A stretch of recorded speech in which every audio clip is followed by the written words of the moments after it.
नक जोड़ते बोलो जय श्री कृष्ण, जय सिया राम, जय श्रीमन नारायण, जय जय श्री राधे, राम कृष्ण हरि।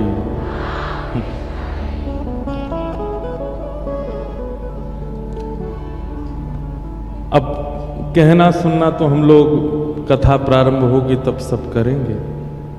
जिनकी नगरी में आए हैं, ये महाराष्ट्र की भूमि हमारे श्री पंढरीनाथ भगवान की है। ऐसे श्री पंढरीनाथ भगवान को हम बारंबार पहले प्रणाम कर लें और उनसे आज्ञा ले लें कि आपके इस पावन महाराष्ट्र में जहां भक्त वैष्णव योद्धा राजा संत सबका प्रादुर्भाव होता है महाराष्ट्र में, ऐसे श्री पंढरीनाथ भगवान से बारंबार प्रणाम करते हुए सब कथा में प्रवेश करेंगे।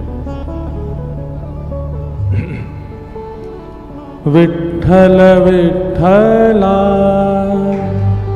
विठ्ठल विठ्ठला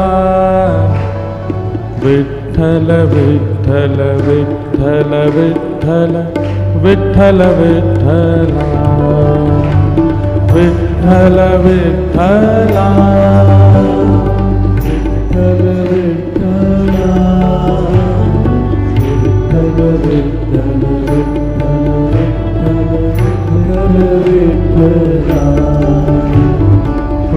विठ्ठल विठ्ठला विठ्ठल विठ्ठला विठ्ठल विठ्ठल विठ्ठल विठ्ठल विठ्ठल विठ्ठला विठ्ठल विठ्ठला विठ्ठल विठ्ठला। भाव से गाओ विठ्ठल विठ्ठल विठ्ठल विठ्ठल विठ्ठला विठ्ठल विठ्ठला विठ्ठल विठ्ठला विठ्ठल विठ्ठल विठ्ठल विठ्ठल विठ्ठल विठ्ठला विठ्ठल विठ्ठला विठ्ठल विठ्ठला विठ्ठल विठ्ठल विठ्ठल विठ्ठल विठ्ठला विठ्ठल विठ्ठला विठ्ठल विठ्ठला विठ्ठल विठ्ठल विठ्ठल विठ्ठल विठ्ठल विठ्ठला। गाइए विठ्ठल विठ्ठला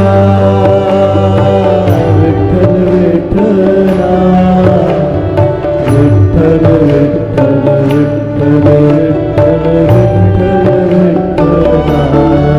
प्यारो पंढरीनाथा पंढरीनाथा विठ्ठल विठ्ठल विठ्ठल विठ्ठल विठ्ठल विठ्ठला। प्यारो पंढरीनाथा पंढरीनाथा विठ्ठल विठ्ठल विठ्ठल विठ्ठल विठ्ठल विठ्ठला। जय जय पांडुरंगा पंढरीनाथा जय जय पांडुरंगा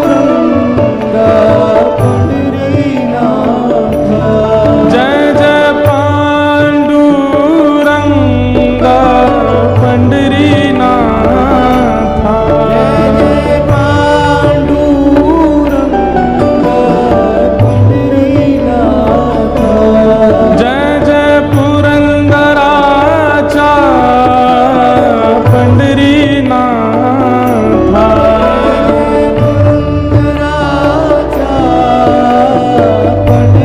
पंढरीनाथा जय जय विठ्ठल विठ्ठल विठ्ठल विठ्ठल विठ्ठल विठ्ठल जय जय विठ्ठल विठ्ठल विठ्ठल विठ्ठल विठ्ठल विठ्ठल जय जय विठ्ठल विठ्ठल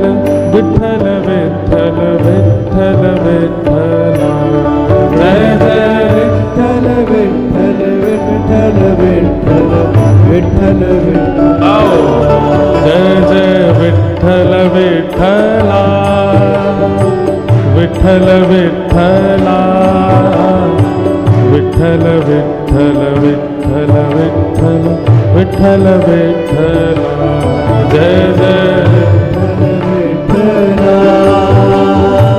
विठ्ठल विठ्ठला विठ्ठल विठ्ठल विठ्ठल विठ्ठल विठ्ठल विठ्ठला जय जय विठ्ठल विठ्ठला विठ्ठल विठ्ठला विठ्ठल विठ्ठल विठ्ठल विठ्ठल विठ्ठल विठ्ठला जय जय विठ्ठल विठ्ठला विठ्ठल विठ्ठला विठ्ठल विठ्ठल विठ्ठल विठ्ठल विठ्ठल विठ्ठला जय जय पांडुरंगा जय पंढरीनाथा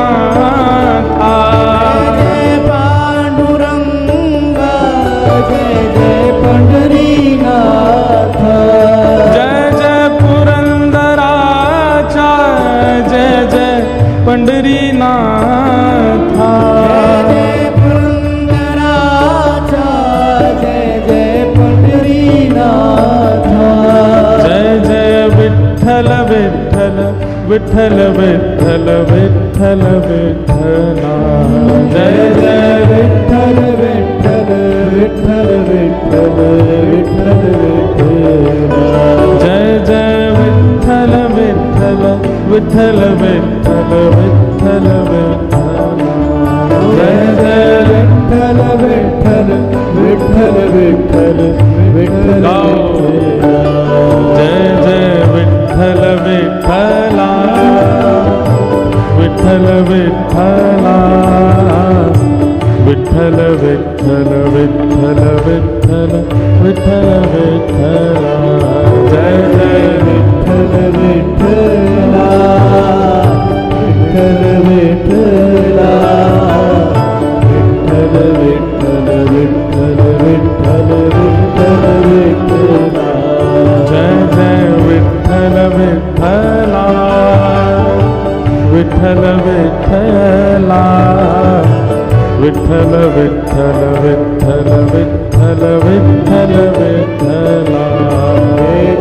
विठ्ठल विठ्ठला विठ्ठल विठ्ठला विठ्ठल विठ्ठल विठ्ठल विठ्ठल विठ्ठल विठ्ठला जय जय विठ्ठल विठ्ठला जय जय विठ्ठल विठ्ठला विठ्ठल विठ्ठला जय विठ्ठल विठ्ठला जय जय विठ्ठल विठ्ठला प्यारो विठ्ठल विठ्ठला जय विठ्ठल विठ्ठला प्यारो विठ्ठल विठ्ठला जय जय विठ्ठल विठ्ठला विठ्ठल विठ्ठला जय जय विठ्ठल विठ्ठला जय जय विठ्ठल विठ्ठला जय जय विठ्ठल विठ्ठला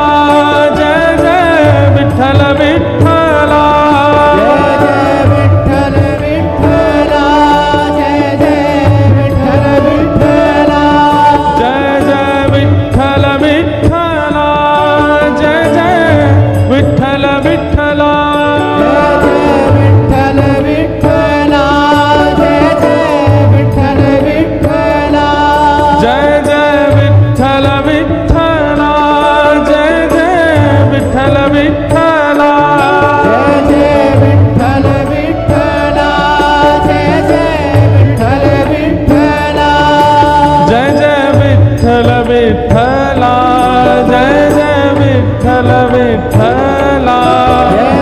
विठ्ठल विठ्ठला जय जय विठ्ठल विठ्ठला जय जय विठ्ठल विठ्ठल विठ्ठल विठ्ठल विठ्ठल विठ्ठला जय जय विठ्ठल विठ्ठल विठ्ठल विठ्ठल विठ्ठल विठ्ठला जय जय विठ्ठल विठ्ठला विठ्ठल विठ्ठला विठ्ठल विठ्ठल विठ्ठल विठ्ठल विठ्ठल विठ्ठल जय जय विठ्ठल विठ्ठला जय जय विठ्ठल विठ्ठला विठ्ठल विठ्ठल विठ्ठल विठ्ठल विठ्ठल विठ्ठला ओ जय जय विठ्ठल विठ्ठला विठ्ठल विठ्ठला विठ्ठल विठ्ठल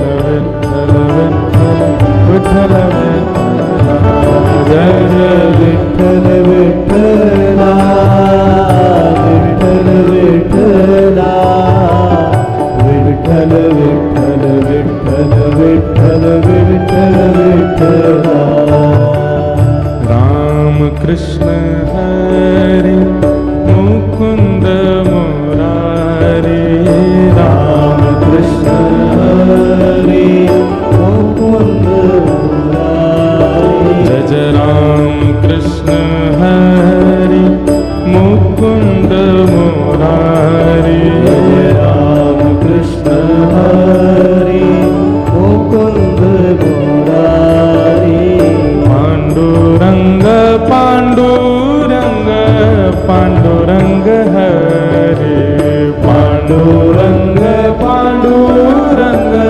पांडुरंग हरि पांडुरंग पांडुरंग पांडुरंग हरे पांडुरंग पांडुरंग पांडुरंग हरि जय जय राम कृष्ण हरि मुकुंद मुरारी राम कृष्ण हरि मुकुंद मुरारी जय जय राम कृष्ण हरि मुकुंद मुरारी जय राम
वृंदावन में कीर्तन हो तो ऐसे नाचना चाहिए। जो नाच रहे थे खड़े हो जाओ, काय को बैठ गए, खड़े हो।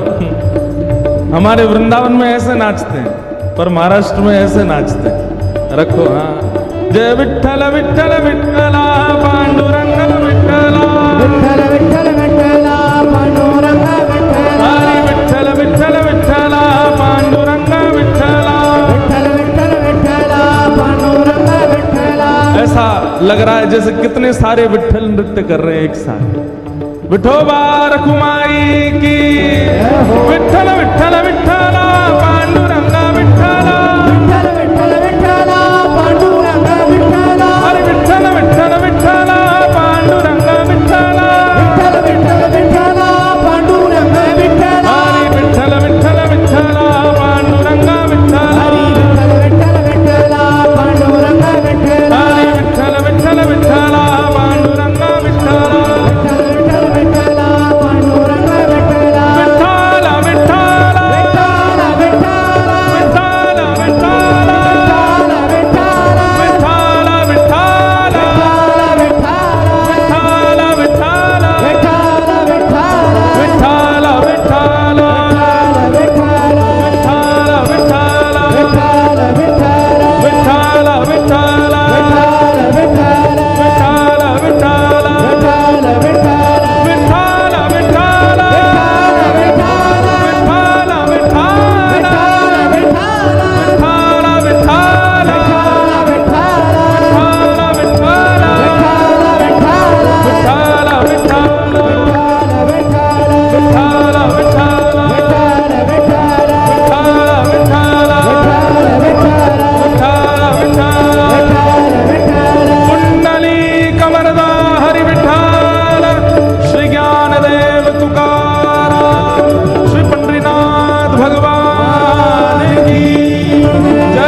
विठ्ठल विठ्ठला विठ्ठला विठ्ठल विठ्ठल विठ्ठला विठ्ठला विठ्ठला विठ्ठला विठ्ठला विठ्ठल विठ्ठला विठ्ठल विठ्ठला विठ्ठल विठ्ठल विठ्ठल विठ्ठल विठ्ठल विठ्ठला विठ्ठल विठ्ठला विठ्ठल विठ्ठला विठ्ठल विठ्ठल विठ्ठल विठ्ठल विठ्ठल विठ्ठला हरे विठ्ठल विठ्ठला विठ्ठल विठ्ठला विठ्ठल विठ्ठल विठ्ठल विठ्ठल विठ्ठल विठ्ठला हरे विठ्ठल विठ्ठला विठ्ठल विठ्ठला विठ्ठल विठ्ठल विठ्ठल विठ्ठल विठ्ठल विठ्ठला। बोलो वृंदावन बिहारी लाल की, श्री राधा रमण लाल की, श्री राधा वल्लभ लाल की, श्रीमद्भागवत महापुराण की, श्री सुखदेव जी महाराज की, श्री परीक्षित जी महाराज की, सब संतन की, सब भक्तन की, सब विप्रन की, श्री पंडरीनाथ भगवान की, श्री रुखमाई की, पुंडलीक की।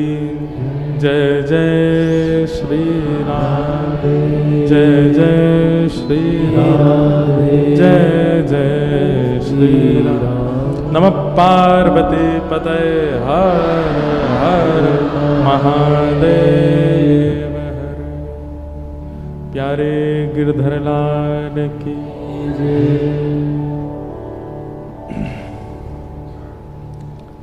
परम मंगल में प्रात प्रखलेश्वर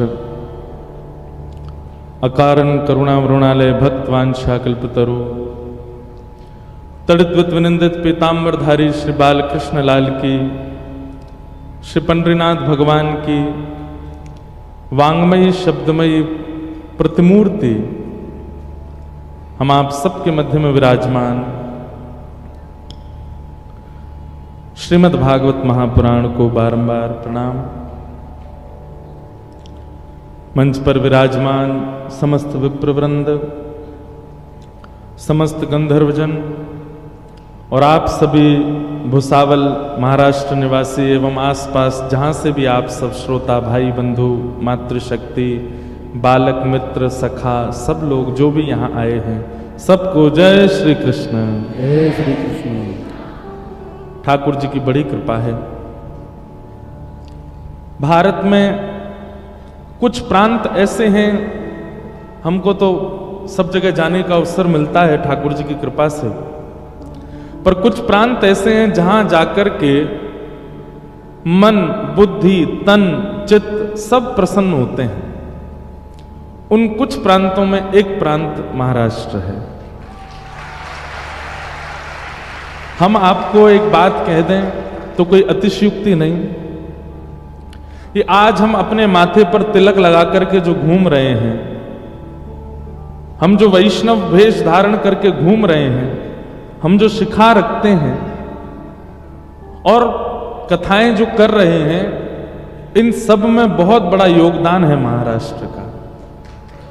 हमारे महाराष्ट्र के मराठा योद्धाओं ने छत्रपति श्री शिवाजी महाराज एवं उन्हीं के आत्मज छत्रपति श्री संभाजी महाराज, ऐसे वीर योद्धा, यदि उन्होंने उस काल में जो जो किया वो ना किया होता तो आज हम लोग तिलक लगाने के भी अधिकारी नहीं होते। कम से कम इसी बात का सौभाग्य मान करके सूना माथा मत रखा कीजिए कि अधिकार हमको मिला है कि हम नित्य तिलक लगा सकते हैं।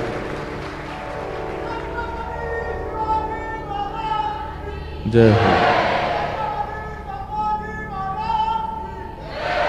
अब आक्रमण मत बोल देना। हम तो अपनी कृतज्ञता व्यक्त कर रहे हैं क्योंकि इस भूमि पर आए हैं। आगामी 7 दिनों तक यहीं की हवा, यहीं की वायु, यहीं का जल, यहीं का अन्न लेना है। और आपको बताएं, महाराष्ट्र मेरे जीवन में महाराष्ट्र का एक बहुत बड़ा योगदान की मास पर्यंत 1 महीने तक कथा करने का अवसर हमको महाराष्ट्र में मिला है। नासिक में श्री दत्त धाम, श्री दत्तात्रेय भगवान जहां विराजते हैं गोदावरी जी के तट पर, वहां 1 महीने तक कथा करने का अवसर मिला। ये महाराष्ट्र की कृपा है। वहां के पूज्य महाराज जी श्री दत्तदास जी महाराज, वे भी कृपा करके एक दिन कथा में पधारेंगे यहाँ। तो ये सौभाग्य हमको महाराष्ट्र से प्राप्त हुआ। तो महाराष्ट्र बहुत कुछ देता है। वीरों को वीरता, भक्तों को भक्तिमयता, बड़े बड़े उद्योगपतियों को धनत्व, योग्य कलाकारों को कला, सब कुछ महाराष्ट्र प्रदान करता है। अगर महाराष्ट्र है तो भारत की कई पहचानें हैं। संगीत कला हो, नृत्य कला हो, चाहे वो नाट्य कला हो, हर चीज में महाराष्ट्र सबसे आगे है। भोजन की कला हो, पूरन पोली महाराज ऐसी अद्भुत बनती है यहां महाराष्ट्र में। तो महाराष्ट्र सब रूपों में अनुकूल है। यहां पर भक्त भी रहना चाहे तो रह सकते हैं, उनके अनुकूल व्यवस्था है। यहां पर उद्योगपति रहना चाहे तो उनके अनुकूल भी व्यवस्था है। यहां पर कलाकार रहना चाहें तो उनके अनुकूल भी व्यवस्था है। और यहां पर अगर कोई उल्टी बुद्धि वाला रहना चाहे तो उसके लिए भी व्यवस्था है। सबको समेटता है महाराष्ट्र। ऐसे महाराष्ट्र की इस पावन भूमि को हम बारंबार प्रणाम करते हैं। और एक बात देखिए, सारे संप्रदाय एक साथ रहते हैं।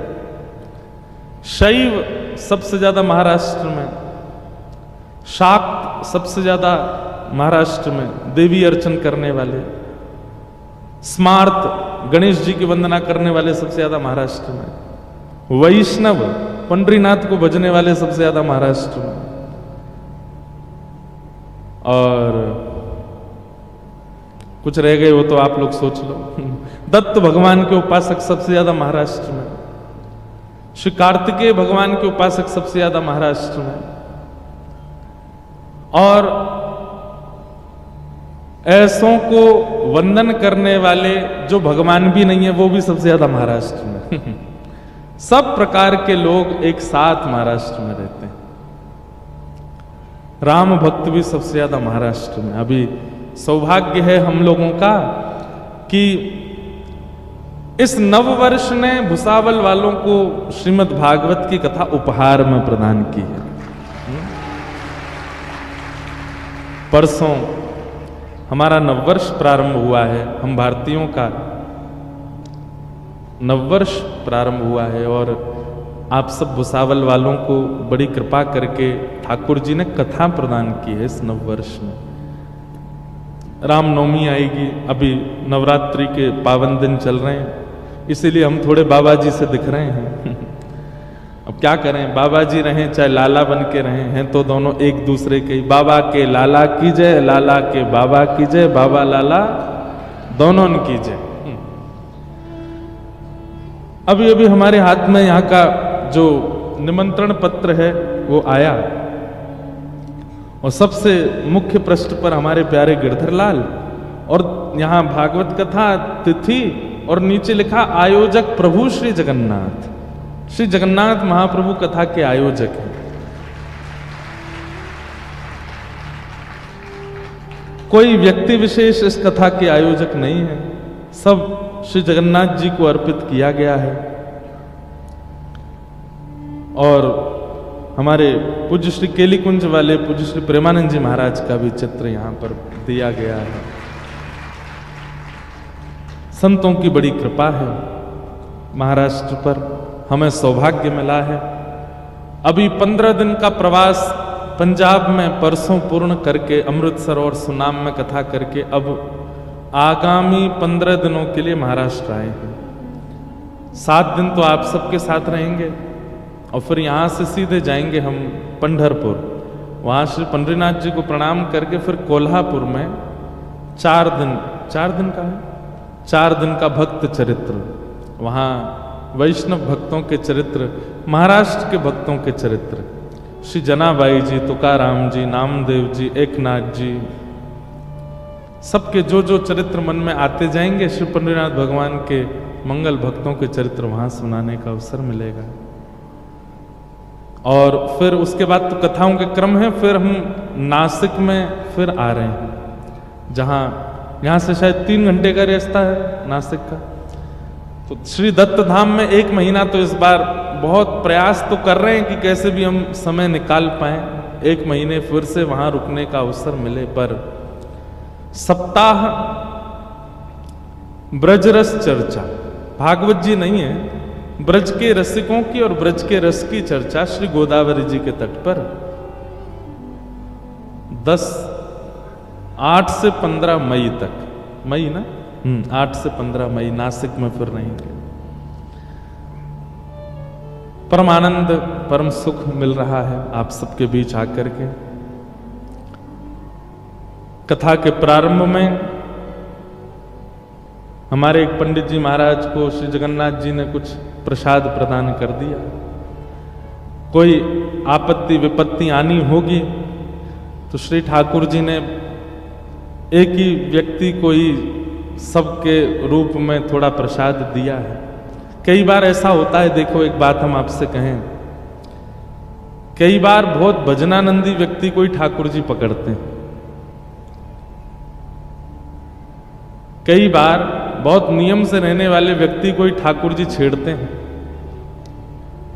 हम इसके पीछे एक उदाहरण एक मन में ऐसा आता है कि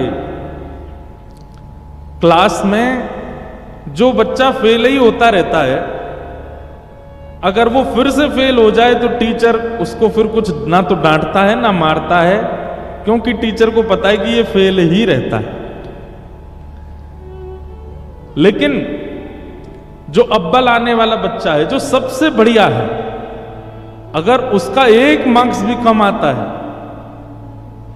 तो टीचर उससे कहता है, भाई तुमसे ये उम्मीद नहीं थी हमको, तुम ऐसा कैसे कर सकते, तुम्हारे तो 99% आने चाहिए, तुम 90 पे कैसे अटक गए। उसके मन में आता है कि वो फेल हो रहे हैं बच्चे, आप उनको डांट नहीं रहे, मुझसे बात भी नहीं कर रहे हो, मेरे को इतना छेड़ रहे हो, क्यों? क्योंकि आप श्रेष्ठ हो। श्रेष्ठ को डांटा जाता है, श्रेष्ठ से कहा जाता है, श्रेष्ठ से ही लड़ा जाता है। अब यहां इतने सारे लोग मंच पर आए, छोटे छोटे बच्चे भी थे, इतनी माताएं सब भगवत पूजन करने के लिए मंच पर आई, किसी को भी कोई पीड़ा नहीं हुई। लेकिन हमारे श्रेष्ठ पंडित जी महाराज जैसे ही गए तो उनको थोड़ा सा लगा, एक बार को तो मन बहुत विचलित हुआ, लेकिन व्यासपीठ पर बैठते हैं ना, तो यहां बैठ करके सबको शांति प्रदान करने वाला खुद अशांत है, तो कैसे शांति देगा। मन में बस भाव आया कि नहीं, कुछ विपत्ति, आपदा, पीड़ा कुछ थी बड़ी, एक श्रेष्ठ को ही ठाकुर जी ने थोड़ा दे करके सबके जो आपदा विपत्ति होंगी उन सबका हरण किया। तो और दूसरा, क्योंकि जगन्नाथ जी आयोजक बना दिए ना, वो तो स्वयं प्रेम विगलित ठाकुर जी हैं, प्रेम में पिघले हुए ठाकुर जी हैं। और जो प्रेम में पगा होता है, प्रेम में डूबा होता है, वो सबको प्रेमास्पद बनाने के लिए इच्छा रखता है चित्त में। तो हम सबके प्रेम में, हम सबके भाव में कोई विघ्न ना आवे 7 दिनों तक, इसलिए व्यास बोले उससे पहले ही सारे विघ्न समाप्त कर दिए। सब अब कोई विघ्न नहीं आएगा। लेकिन आयोजक लोग थोड़ा और व्यवस्थाएं देख लें आज रात में, क्योंकि इतने सारे वैष्णव आते हैं, सब लोग आते हैं, किसी को कोई पीड़ा ना हो, उसका सब लोग ध्यान रखें। आगामी 7 दिनों तक हम आप सब लोग भागवत की मंगलमयी कथा सुनेंगे। पहले दिन ही वातावरण इतना अद्भुत लग रहा है, इतना आनंद में आप सब लोग इतनी संख्या में पहले दिन से ही आ गए हैं, यही आनंद की बात है। कुछ नियमों का ध्यान रखना है, बहुत ध्यान से सुनिएगा। सबसे पहला, अभी वैसे बहुत से लोग करेंगे नहीं, लेकिन फिर भी करना चाहिए कि व्यास के आगमन से पूर्ववत ही आ जाइए। आप आज भी आ गए थे, पर कल से भी ये नियम पक्का रखना है कि व्यास के आगमन से पूर्व ही आपका आगमन कथा पंडाल में हो। ये एक शिष्टाचार का भाव है। व्यास जी वृंदावन से आए कथा सुनाने के लिए, तो उनके आगमन से पहले हम आकर के हम अपना स्थान ग्रहण करें। हमारे सब संगीतज्ञ यहाँ पर हनुमान चालीसा का पाठ करते हैं, उसका पाठ करो, अपने गुरु मंत्र का पाठ करो, अपने गुरुदेव का स्मरण करो, अपने इष्टों का स्मरण करो। कोई नहीं है तो माता पिता का स्मरण करो, अपने पूर्वजों का स्मरण करके आप कथा में बैठिए। आपके लिए बहुत आसान लगता है कि बगल में घर है, निकल के आ गए, बैठ गए कथा में, लेकिन भागवत जी कहते हैं भाग्योदयेन बहुजन्म समर्जितेन सत्संगमं च लभते पुरुषो यदा वै अज्ञान हेतु कृतमोह मदान्धकार नाशं विधाय हितदोदयते विवेक। आपको बहुत आसान लगा होगा, गाड़ी में बैठ के, बाइक पे बैठ के, या कैसे भी आ गए कथा में, पर कथा के भाव में प्रवेश करना, इसके पीछे कितने लोगों का हाथ होता है आप नहीं जानते। आपके गुरु की कृपा, आपके इष्टों की कृपा, आपके पूर्वजों की कृपा, आपके माता पिता की कृपा, आपके पूर्व जन्म के पुण्य सब एक साथ जब फलीभूत होते हैं, तब सत्संगमं च लभते पुरुषो यदा वै, तब सत्संग की प्राप्ति होती।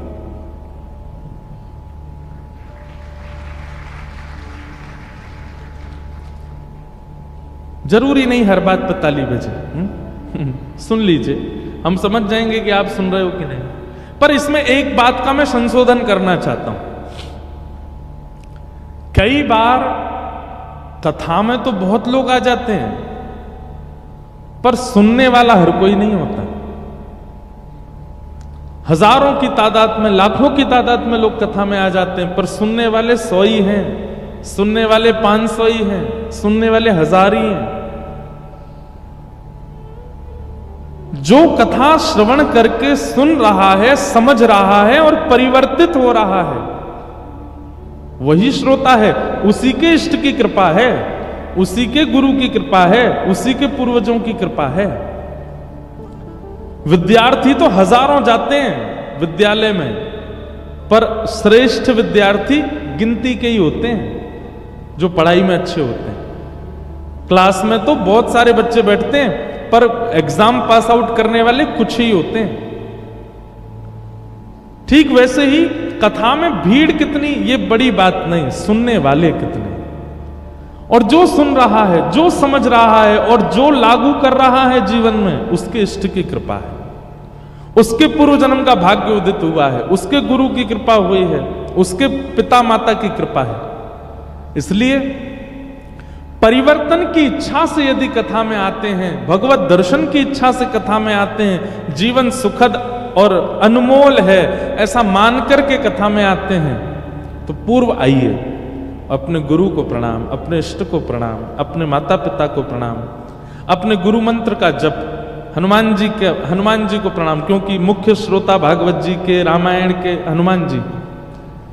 यत्र यत्र रघुनाथ कीर्तनम तत्र तत्र कृतमस्तकांजलिम बाष्पवारि परिपूर्ण लोचनम मारुतिम नमत राक्षसांतकम। हनुमान जी हैं प्रमुख श्रोता,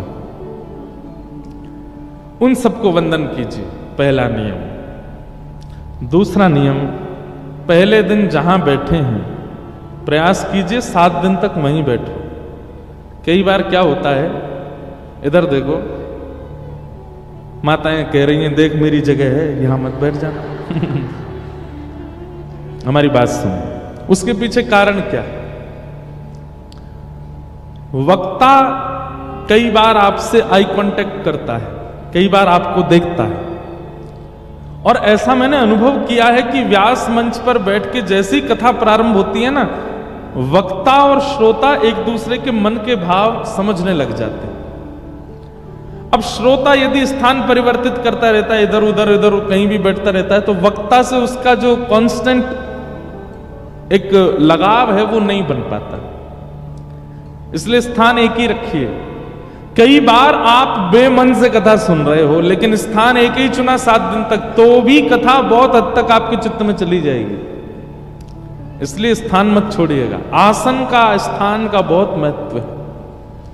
आज चुन लीजिए, और हो सके तो बगल वालों को बोल दो कल मैं यहीं बैठूंगा। और कोई बुराई नहीं इसमें। अपना आसन संग लाइए, उस पर बैठिए। हाँ बस ठीक है, हो गई बात, सुनो अब कथा। दूसरा नियम। तीसरा नियम, जिज्ञासाओं के बगैर कथा मत सुनिएगा। वो बात अलग है कि आप पूर्व में इतने रसिक जनों की, संत जनों की कथाएं सुन चुके हैं कि अब आपके चित्त में कोई जिज्ञासा नहीं है, तो बहुत अच्छी बात है। मन में कोई अभिलाषा नहीं है, कोई प्रश्न नहीं है, कोई जिज्ञासा नहीं है, तो बहुत अच्छी बात है। लेकिन अगर है तो उसको धारण करके कथा श्रवण कीजिए। जिज्ञासा कोई संसारी नहीं होनी चाहिए। जिज्ञासा भगवत संबंधी, शास्त्र संबंधी, धर्म संबंधी और जीवन संबंधी होनी चाहिए, कल्याण संबंधी होनी चाहिए। जिज्ञासा धारण करके कथा सुनिए, और 2 दिन तक प्रतीक्षा कीजिए। यदि जिज्ञासा का समाधान अपने आप मंच से हो जाए तो अच्छी बात। यदि मंच से आपकी जिज्ञासा का समाधान ना हो तो 2 दिन बाद कहीं लिख करके मंच पर भिजवाइए। आपके जो प्रश्न हैं, जो जिज्ञासा है, आने से पूर्व यहां दीजिए, हम आके पढ़ लेंगे। अगर गुरु कृपा से उत्तर आता होगा तो आपको देंगे, नहीं तो अपने गुरुजनों से पूछ करके आपको उत्तर देंगे। जिज्ञासा धारण कीजिए। हमारे शास्त्र आज्ञा करते हैं कि ज्ञान जिज्ञासा के पात्र में ही टिकेगा। यदि किसी के चित्त में जिज्ञासा का पात्र नहीं है तो उसका ज्ञान टिक नहीं सकता, वो बह जाएगा। भाई रस अगर उड़ाया जा रहा है, पात्र होगा तो रस रख लोगे, अब खाली हाथ होगे तो रस में नहा लोगे, रस को ऊपर ले लोगे, पर थोड़ी देर बाद वो रस चला जाएगा। पात्र में होगा तो रस रखा जा सकता है, रस को संजोया जा सकता है, रस को स्थापित किया जा सकता है। इसलिए जिज्ञासा का पात्र रखिएगा चित्त में। भले ही आपको पता है पंडरीनाथ भगवान ऐसे क्यों खड़े होते हैं, लेकिन फिर भी जिज्ञासा रखिए, हमें जानना है फिर भी क्यों खड़े। हम आपको सत्य बता रहे हैं, ये हम अपनी आप बीती बोल रहे हैं आपको। हम इतनी जिज्ञासा रखते हैं, हमको उतना ही व्यासपीठ से नया नया प्राप्त होता है। विठ्ठल भगवान पंडरीनाथ कैसे खड़े हैं? सुंदर ते ध्यान उभे विटेवरी, सुंदर ते ध्यान उभे विटेवरी, सुंदर ते ध्यान करे कटावरी, ठे बुनिया सुंदर ते ध्यान। हमको ज्यादा तो नहीं आती मराठी, और अभंग भी थोड़े बहुत सुने सुनाए जो याद है हम वही गा देते हैं, लेकिन प्रयास करेंगे कि याद करके आपको सुना सकें। ठाकुर जी कमर पे हाथ धर के क्यों खड़े? अब इसका सीधा अर्थ जो सबको पता है वो ये है कि पुंडलीक को दर्शन देने के लिए भगवान गए, और पुंडलीक माता पिता की सेवा में इतना व्यस्त था कि पुंडलीक ने ठाकुर जी को एक आसन के रूप में ईंट वीट ठाकुर जी की ओर प्रस्तावित की। ठाकुर जी उस पर प्रतीक्षात्मक रूप से खड़े हो गए, प्रतीक्षा कर रहे हैं। पुंडलीक की जब सेवा पूरी हो जाएगी तो मेरा दर्शन करने आएगा, तो जैसे कोई प्रतीक्षा मतलब इंतजार करने वाला ऐसे खड़ा रहता है, ऐसे ठाकुर जी इंतजार कर रहे हैं। आज लाखों की तादाद में वैष्णव पंढरपुर के दर्शन करने जाते हैं, उन लाखों में कोई एक पुंडलीक जैसा है, उसी के लिए ठाकुर जी ऐसे खड़े, उससे मिलने के लिए। पूरी दुनिया ठाकुर जी के दर्शन की प्रतीक्षा करती है, पर एकमात्र पूरे भारत में महाराष्ट्र में पंढरपुर ऐसा है जहां पर भक्त की प्रतीक्षा ठाकुर जी कर रहे हैं। आप लंबी लाइन में लग के जब पंडरीनाथ भगवान के सामने जाते हो तो पहली दृष्टि पड़ते ही मन में भाव आता है। ठाकुर जी मानो यूं कह रहे हों, अरे भैया कहां ते आ रहे हो, कितने दिनों बाद आए हो, देख मैं तेरी कितनी प्रतीक्षा कर रहा हूं, कब तक खड़ा हूं यहां पे, तू आ जाए मेरे पास। ठाकुर जी प्रतीक्षा कर रहे हैं हमारी, इसलिए ठाकुर जी ऐसे खड़े। एक भाव, ये सार्वजनिक भाव है, सबको पता है, लेकिन ठाकुर जी का यहां हाथ रख के खड़ा होना, इसके प्रति जब मैंने जिज्ञासा रखी तो इसके पीछे अनेक भाव प्रकट हुए। ध्यान से सुनना। ठाकुर जी ऐसे क्यों खड़े हैं? और एकमात्र पंढरपुर ऐसा स्थान है जहां पर प्रत्येक भक्त ठाकुर जी के चरणों से लिपट करके स्पर्श करके प्रणाम कर सकता है। ठाकुर जी मानो ऐसा कह रहे हो, तू एक बार चरणन में प्रणाम कर, और तेरे ऊपर जितने संकट हैं, जितनी आपत्ति हैं, जितनी विपत्ति हैं, जितने काम क्रोध लोभ मोह जितने हैं तेरे जीवन में, सबको कह देना मेरे पंडरीनाथ खड़े हैं। मानो रक्षात्मक भाव से ठाकुर जी ऐसे खड़े, जैसे दो बच्चों में लड़ाई हो गई। अब एक बच्चे ने दूसरे को थोड़ा पीट दिया, तो जो पिट गया वो दौड़ा दौड़ा अपनी मां के पास गया, मां मुझे उसने मारा।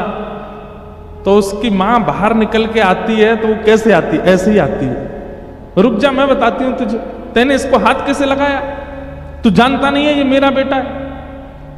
तो ये रक्षात्मक भाव है। मानो श्री पंडरीनाथ भगवान के चरणों में एक बार जो वंदन करता है, ठाकुर जी उस वंदन कर्ता को पीछे खड़ा करते हैं और उससे कहते हैं तेरे जीवन के जितने संकट हैं आने दे सबको, मैं खड़ा हूं आगे, तू सुरक्षित रहे, तू आनंद कर। तो एक बार पंडरीनाथ जी को प्रणाम करने के बाद विश्वास चित्त में धारण कर लीजिएगा कि श्री विट्ठल है ना साथ में, वो खड़े हैं आगे, सारे आर्तों को, सारे कष्टों को, सारी पीड़ाओं को नष्ट करने के लिए वो खड़े हैं ना आगे। दूसरा भाव। तीसरा भाव, ठाकुर जी कटी पर हाथ धर के क्यों खड़े? मानो ठाकुर जी हम सबको आज्ञा दे रहे हैं कि भाई मानस जी में, वाल्मीकि रामायण में, भागवत जी में, महाभारत में, वेदों में, पुराणों में सब जगह क्या लिखा है कि भवसागर इतना गहरा है, इतना गहरा है कि पूरे विश्व के मानव उसमें डूब जाएंगे। ये संसार रूपी सागर इतना गहरा है कि इससे निकल पाना, इसमें तैरना, इससे बाहर आ पाना बहुत मुश्किल है। लेकिन ठाकुर जी मानो हम सबको ये आज्ञा दे रहे हैं, तो एक बार चरणों में प्रणाम कर, एक बार मेरा हो जा, तेरे लिए भवसागर इतना ही है, बस कमर कमर तक पानी है, इससे ज्यादा नहीं है। संसार इसमें डूब रहा होगा, पर मेरे आश्रित जो हैं, मेरे को जो भजते हैं, मेरे बताए गए मार्ग पर जो चलते हैं, उनके लिए भवसागर इतना ही है, इससे ज्यादा नहीं है। कितना सुंदर भाव। ये भाव हमारे श्री ज्ञानेश्वर माउली, उन्होंने ये भाव कहा है ठाकुर जी के ऐसे खड़े होने का, कि मानो ठाकुर जी सबको संकेत कर रहे हैं कि जो कृष्ण पथ पर, भक्ति पथ पर, भजन पथ पर चल पड़ा है, उसके लिए भवसागर इतना ही है, इससे ज्यादा गहरा नहीं है। कमर कमर तक जहां जल होता है ना, वहां आप पूरी नदी पार कर लेते हो, आपको भय नहीं लगता। तो ठाकुर जी आप सबको संकेत कर रहे हैं, तुम्हारे लिए केवल इतना ही है, इससे ज्यादा नहीं। और पंढरपुर आप दर्शन करने जाओगे तो वहां पे विट्ठल भगवान भी ऐसे ही खड़े हैं, रुक्मणी जी भी ऐसी खड़ी हैं, वहां जिसके दर्शन कर लो सब ऐसे ही खड़े हैं। हम दर्शन करने गए तो पीछे श्री हमारी किशोरी जी भी खड़ी हैं, वहां श्री राधा रानी का भी मंदिर है, वो भी ऐसी ही खड़ी है। मानो वो भी संकेत कर रही हैं, सब संकेत कर रहे हैं कि भैया तू एक बार ठाकुर जी की शरण में आ गया, तेरे लिए इतना ही है भवसागर, इससे ज्यादा गहरा नहीं है। तू निश्चिंत होकर के अपने जीवन का यापन कर, तू डूबेगा नहीं। इसलिए ठाकुर जी ऐसे खड़े। बहुत भाव हैं, ऐसे क्यों ठाकुर जी खड़े हैं? इसके पीछे एक बड़ा गंभीर भाव भी है। ठाकुर जी मानो आज्ञा कर रहे हैं, बोले भैया कटी पर हाथ धर के मानो उदर के लिए संकेत कर रहे हैं, बोले इसको संभाल लो बस। अगर इसको तुमने संभाल लिया तो बाकी तुम कुछ करने की आवश्यकता नहीं, क्योंकि जीवन में जितने पाप होते हैं, जीवन में जितने दुष्कर्म होते हैं, जीवन में व्यक्ति जो कुछ भी करता है वो कई कहते हैं पापी पेट के लिए करता है। इसको संभाल लो बस, ठाकुर जी संकेत कर रहे हैं, बाकी कुछ भी करने की आवश्यकता नहीं, इसको संभाल लो, इसको जितना हो सके सीमित रखो, तुम्हारा जीवन आनंद। बहुत सारे भाव हैं, ठाकुर जी ऐसे क्यों खड़े? ये कैसे प्रकट हुए भाव? जिज्ञासा। अगर जिज्ञासा नहीं होगी तो हम एक ही भाव में आनंदित हैं कि हां ठाकुर जी ठीक है, पुंडलिक के लिए ऐसे खड़े हैं, पर जिज्ञासा प्रकट हुई तो अनेक भाव प्रकट हो गए, ठाकुर जी ऐसे क्यों खड़े हैं? और दूसरी भाव,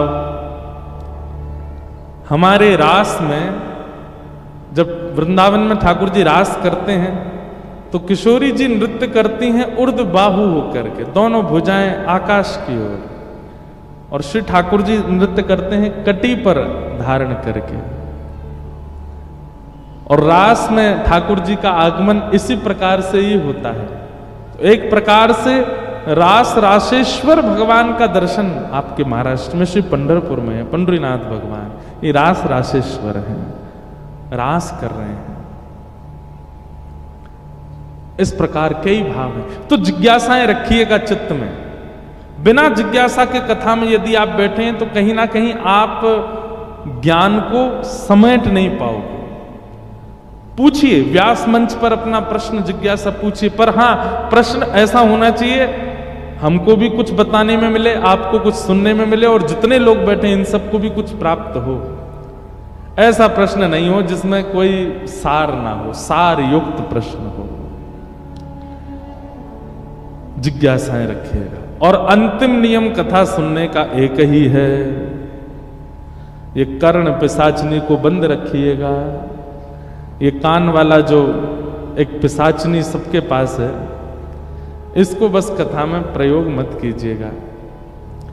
और अंतिम एक और नियम है, कैसे भी करिए, कुछ भी करिए, कथा सुनो बस, ठीक है। चाहे लेट के सुनो, चाहे पढ़ के सुनो, चाहे खा के सुनो, चाहे बैठ के सुनो, चाहे नाच के सुनो, बस कथा सुनो। ये सारे नियम हैं। आज प्रथम दिन का सत्र हम लोग मंगलाचरण के साथ प्रारंभ करते हैं और आज महात्मा की कथा श्रवण करेंगे। सच्चिदानंद रूपाय विश्वोत्पत्त्यादि हेतवे तापत्रय विनाशाय श्री कृष्णाय वयं नमः। यं प्रव्रजन्तमनुपेतमपेतकृत्यं द्वैपायनो विरह कातरया जुहाव पुत्रेति तन्मयतया तरवोभिनेदु तं सर्वभूत हृदयं मुनिमानतोऽस्मि। सच्चिदानंद रूपाय, भगवान के 3 रूप बताए गए हैं, सत्य, चैतन्य और आनंद। अनेक व्याख्याएं इस श्लोक की होती हैं, पर हमारे मन में एक अद्भुत व्याख्या आती है। सत्य परमात्मा को, परमात्मा सत्य है ये बात सब जानते हैं। सत्य परमात्मा को जिस दिन आपने चैतन्य मान लिया, उसी दिन से आपके जीवन में आनंद का प्रारंभ हो जाएगा। सच्चिदानंद रूपाय, बहुत ध्यान से सुनिएगा। सत्य परमात्मा को जिस दिन आपने चैतन्य मान लिया, चैतन्य मतलब अभी हमारे मन में कहीं ना कहीं भ्रांति आती है कि ठाकुर जी जड़ हैं। जैसे ये स्टैंड है जिस पर माइक है, ये क्या है? ये जड़ है। इसको फेंक दो, इसको पटक दो, इसको गर्मी में फेंक दो, इसको ठंड में डाल दो, इस पर कोई असर नहीं पड़ेगा। क्यों? ये जड़ है। लेकिन ठाकुर जी को जड़ ना मान करके चैतन्य, और मानना ना मानना वाली बात नहीं, वो जड़ है ही नहीं, वो साक्षात चैतन्य है। लेकिन कहीं ना कहीं हमारे मन में उनके प्रति जड़त्व की भावना होती है, जिसके कारण ठाकुर जी की सेवा, ठाकुर जी की कथा, ठाकुर जी की भक्ति हमको आनंद नहीं दे पाती। हमारा उनके प्रति कैसा भाव होता है कि ये जो जड़ है, ये तो मूर्ति हैं, ये तो पाषाण हैं, ये तो अष्टधातु हैं, ये तो प्लास्टिक के हैं, ये तो ऐसे हैं, ये तो वैसे हैं। और यही जड़ भाव ठाकुर जी के प्रति हमारे चित्त में आनंद को प्रकट नहीं कर पाता। आप कथाएं सुनते हैं, आप धाम दर्शन करते हैं, तीर्थ दर्शन करते हैं, पर फिर भी आनंद चित्त में क्यों नहीं है? क्योंकि आपने ठाकुर जी को चैतन्य नहीं माना। ठाकुर जी को चैतन्य मानो।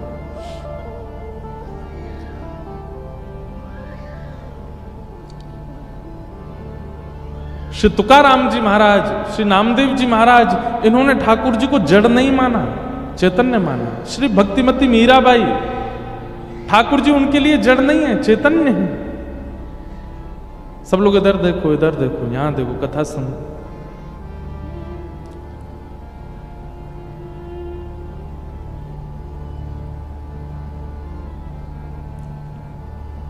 जनाबाई, ठाकुर जी को जड़ नहीं माना, चैतन्य।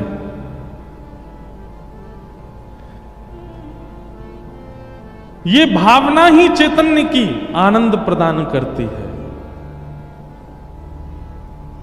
हमारे मन में कहीं ना कहीं ये भाव रहता है कि ठाकुर जी जड़ हैं, इसलिए आनंद का अनुभव नहीं हो पाता। हां, भजन करने में सुख मिलता है, नाम करने में सुख मिलता है, कथा सुनने में सुख मिलता है, पर सुख किसको कहते हैं? जो बहुत लंबे समय तक ना रहता हो व्याप्त, उसको सुख कहते हैं। और जो अनंत काल तक, अंतिम श्वास तक रहता है, उसे कहते हैं आनंद। आनंद तभी मिलेगा जब ठाकुर जी के प्रति चैतन्य भाव में। अब जैसे भगवान नाम आप लोग लिखते हो, हरे कृष्ण कृष्ण कृष्ण हरे हरे, हरे राम राम राम। अब ये नाम आपका इसके प्रति शब्द बुद्धि है, इसके प्रति नाम बुद्धि है, इसके प्रति अक्षर बुद्धि है, इसलिए ये नाम आपको सुख नहीं देता। लेकिन एक एक शब्द के प्रति यदि चैतन्य बुद्धि हो जाए, तो जब आप महामंत्र उच्चारण करेंगे, आपका रोम रोम पुलकित हो जाएगा। ठाकुर जी के प्रति, ठाकुर जी के नाम के प्रति, ठाकुर जी की सेवा के प्रति, ठाकुर जी की कथा के प्रति जड़ बुद्धि मत रखिए। बहुत सुंदर बात है, ध्यान से सुनिएगा। कथा के प्रति शब्द बुद्धि नहीं। भुसावल में अमुक स्थान पर कथा हो रही है, व्यास जी वृंदावन से आए, कथा सुना रहे हैं, हम सुनने के लिए जा रहे हैं, प्रसाद पा करके आएंगे। शब्द बुद्धि नहीं। मन में यह धारण करके आइए कि आप भुसावल में एक सूक्ष्म वृंदावन प्रकट हुआ है, वहां जा रहे हैं, और वहां जाकर के व्यास जी जो बोल रहे हैं वो शब्द नहीं है, वो साक्षात कृष्ण हैं, और वो कृष्ण ही हमारे कर्ण रंध्र से भीतर प्रवेश कर रहे हैं। ये भावना जैसे ही आप धारण करके कथा में बैठेंगे, नेत्र खुल नहीं पाएंगे आपके, अविरल अश्रुधार गिरने लगेगी, रोम रोम पुलकित हो जाएगा। कथा के प्रति शब्द बुद्धि नहीं। नाम के प्रति आपसे कहा जाता है कि नाम जपो, आप नाम जैसे ही बोलते हैं, नाम बोलते ही आपके उसके प्रति अक्षर बुद्धि होती है, अक्षर नहीं, चैतन्य। जब आप कहो हरे कृष्ण, तो आपके नेत्रों में ठाकुर जी का वह अद्भुत रूप प्रकट होना चाहिए। हरे कृष्ण दूसरी बार कहो तो दूसरा रूप प्रकट होना चाहिए। कृष्ण कृष्ण तो भिन्न भिन्न ठाकुर जी के अनन्य रूप प्रकट होने चाहिए। हरे हरे उनकी जय हो, जय हो। फिर हरे राम राम राम हरे हरे। जितनी बार ठाकुर जी का नाम उच्चारण करें, उतनी बार एक छवि प्रकट होती है चित्त में, तो आपका नाम जपना सार्थक है। नहीं तो रट्टू तोता की तरह बन जाओगे। ठीक है, हमारे मानस जी में कहते हैं, भाव कुभाव अनख आलसहु, नाम जपत मंगल दिश दसहु। आप कुभाव से भी नाम जपोगे तो नाम कल्याण तो करेगा, पर इतना समय नाम जप में व्यतीत कर रहे हो तो फिर उस नाम को विधि से जपिए। जब नाम उच्चारित हो तब चित्त में छवि आनी चाहिए।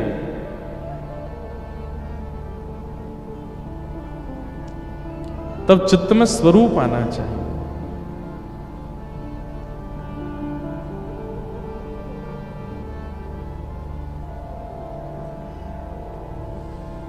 चैतन्य बुद्धि ठाकुर जी के प्रति, जड़ बुद्धि नहीं।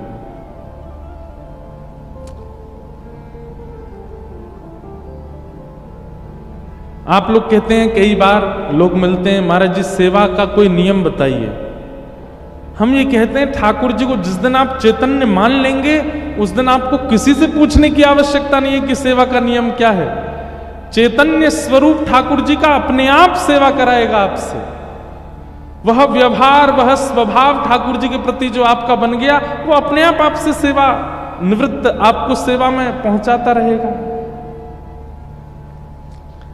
वैष्णवों के प्रति मानव बुद्धि नहीं, वक्ता के प्रति मानव बुद्धि नहीं, गुरु के प्रति मानव बुद्धि नहीं, उनके प्रति हरिजन बुद्धि।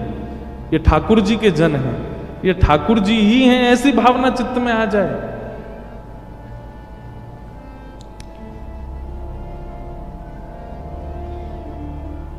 चैतन्य सच्चिदानंद रूपाय विश्वोत्पत्त्यादि हेतवे तापत्रय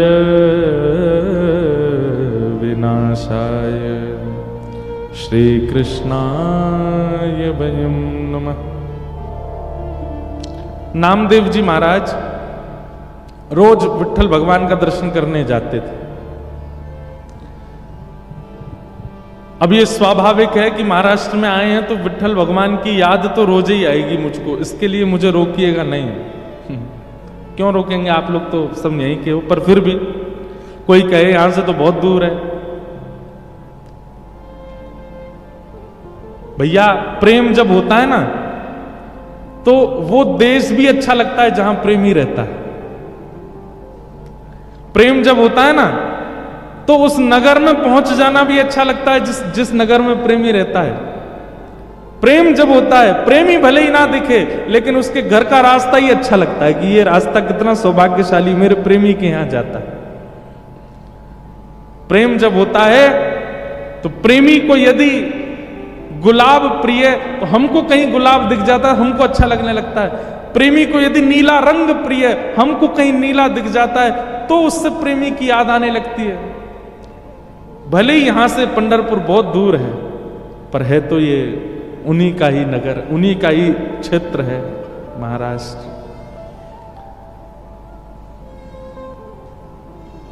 कहां तक कहें,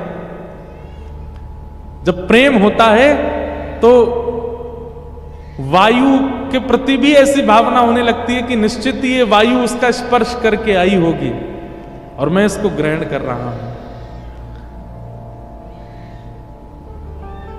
महाराष्ट्र में आए हैं तो पंढरीनाथ भगवान का सहज स्मरण होना स्वाभाविक है। हमारे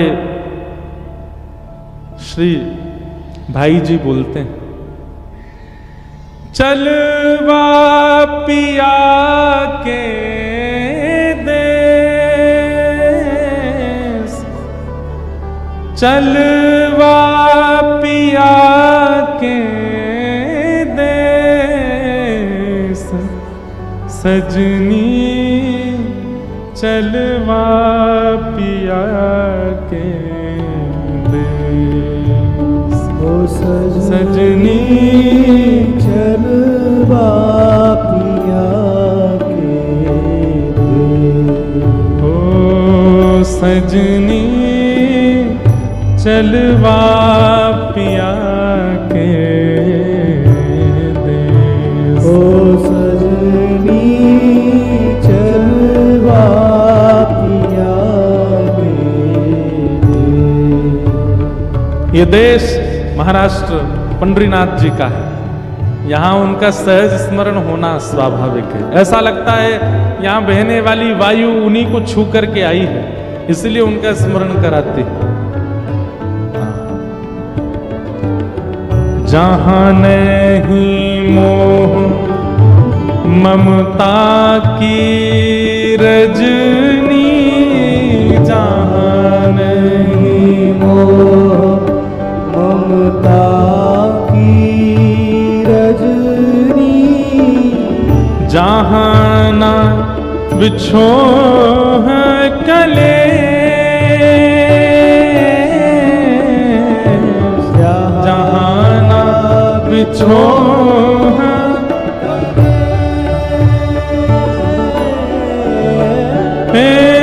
जहाँ नहीं आवन जावन कितहूँ,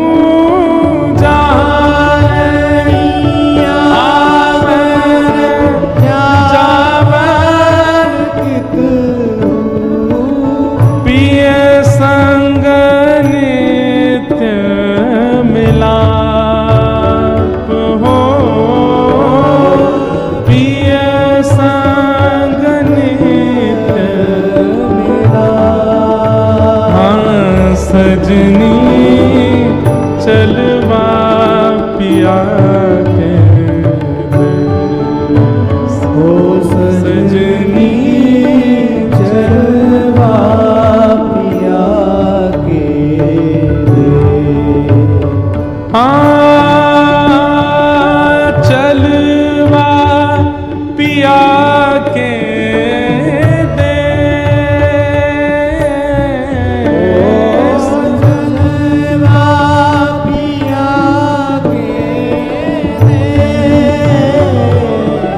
सजनी चलवा पिया के देश। ओ सजनी चलवा पिया के देश। ओ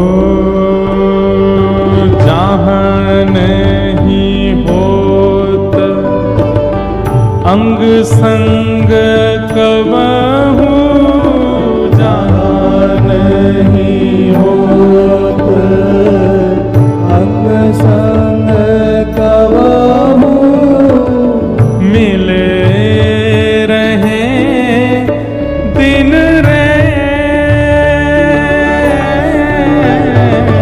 मिले रहे। कितनी सत्य बात कहते हैं भाई जी कि जहां नहीं होत अंग संग कबहू, मिले रहें दिन रैन। ये तो बात हम अपने ऊपर घटा करके आपको बता सकते हैं। हम आए भुसावल हैं, आए महाराष्ट्र में हैं, पर रोम रोम एक एक अंग को ऐसा अनुभव हो रहा है मानो श्री पंडरीनाथ के पास आ गए हैं, श्री विट्ठल के पास आ गए हैं, श्री रुक्माई के पास आ गए हैं। अभी उनको स्पर्श करने का, देखने का, दर्शन का भी सौभाग्य नहीं मिला है, लेकिन केवल महाराष्ट्र में आने मात्र से ऐसा अनुभव हो रहा है कि उन्हीं के समीप हैं। कानों को उन्हीं का स्वर सुनाई दे रहा है, नेत्रों को वही दिखाई दे रहे हैं, जीव उन्हीं को गा रही है। जहां नहीं होत अंग संग कबहू, फिर भी मिले रहें दिन रैन। बिछुरत नाही एक पल मन सो, बिछुरत नाही एक पल मन सो, हे मृतक सजीवन में, मृतक सजीवन में, सजनी चलवा पिया के देश। ओ सजनी चलवा पिया के देश। चलवा पिया के देश। चलवा पिया के देश। सजनी चलवा पिया के देश। सजनी चलवा पिया के देश। सजनी चलवा पिया के देश। ओ सजनी चलवा पिया के देश। हमारे पूज्य श्री भाई जी का ये भाव है, और ये भाव सार्थक होता दिखता है कि केवल नगर में आने मात्र से, प्रांत में आने मात्र से इष्ट की इतनी स्मृति बनना। तो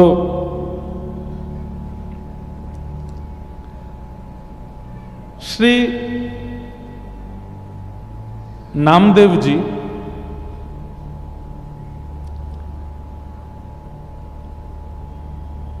नित्य दर्शन करने जाते थे श्री पंडरीनाथ भगवान का। उनके चित्त में जड़ बुद्धि नहीं है, ठाकुर जी के प्रति चैतन्य बुद्धि है। हमारे मन में कहीं ना कहीं जड़ का भाव आ जाता है कि ठाकुर जी स्तब्ध हैं, जड़ हैं, पाषाण हैं, इसीलिए आनंद का अनुभव नहीं कर पाते। श्री गोविंद दास जी, चतुर्भुज दास जी, सूरदास जी, कुंभन दास जी, ऐसे अष्ट सखा हुए हमारे वृंदावन में, उनकी भी ठाकुर जी के प्रति जड़ बुद्धि नहीं है, चैतन्य बुद्धि है। और गीता में भगवान कहते हैं कि ये यथामाम प्रपद्यन्ते ताम तथैव भजाम्यहम्। जो मेरी जैसी आराधना करता है मैं उसको वैसे मिलता हूं। अगर आप ठाकुर जी को जड़ मानते हो, ठाकुर जी भी आपको जड़ ही मानते हैं। फिर आपके जीवन में आपत्ति आती है, आप कहते हो हे पंडरीनाथ मेरी रक्षा करो, ठाकुर जी बोलते हैं तुम तो जड़ हो, जड़ को तो पीड़ा होती नहीं। आप कहोगे हम जड़ कहां, हम तो चैतन्य। बोले तुमने मुझे चैतन्य कब माना जो मैं तुम्हें चैतन्य मानूं? तुम भी तो मुझे जड़ ही मानते हो। हैं, सुबह सुबह 4 बजे ठंडी के महीना में ठंडे जल से नवा देते हो। विचार करते हो एक बार भी? आपको लगता है कि ठाकुर जी तो जड़ हैं, नवा दो। तैयार करके चले जाते हो, एक बार भी विचार करते हो कि ठाकुर जी कमर पर थोड़ी ना मसनद लगा दें, अगर सहज होना होगा ठाकुर जी को ऐसे बैठ जाएंगे, थोड़े लेट जाएंगे? नहीं, तैयार करके खड़े कर दिए ठाकुर जी, पीछे कोई गद्दी भी नहीं लगा ठाकुर जी के, पूरे दिन खड़े रहते हैं बेचारे।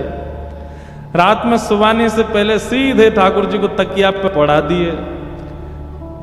ऐसे चुभने वाले वस्त्र भी हल्के नहीं करते, रात के सहल करते। क्यों? हमारे मन में भावना ऐसी, ठाकुर जी जड़ है, चैतन्य नहीं। इसीलिए सुख नहीं मिलता, इसीलिए आनंद नहीं मिलता। सुख तो मिलता है, आनंद नहीं मिलता। तो सत्य परमात्मा को जिस दिन चैतन्य मान लोगे उसी दिन आनंद होगा। सच्चिदानंद रूपाय। ऐसे विश्व की उत्पत्ति पालन संहार करने वाले, तापत्रय विनाशाय, 3 प्रकार के तापों का विनाश करने वाले श्री कृष्णाय वयम नमः। ऐसे श्री कृष्ण को हम प्रणाम करते हैं। भागवत जी का महात्म्य है आज, इसलिए थोड़ा महत्व बता देते हैं कथा का।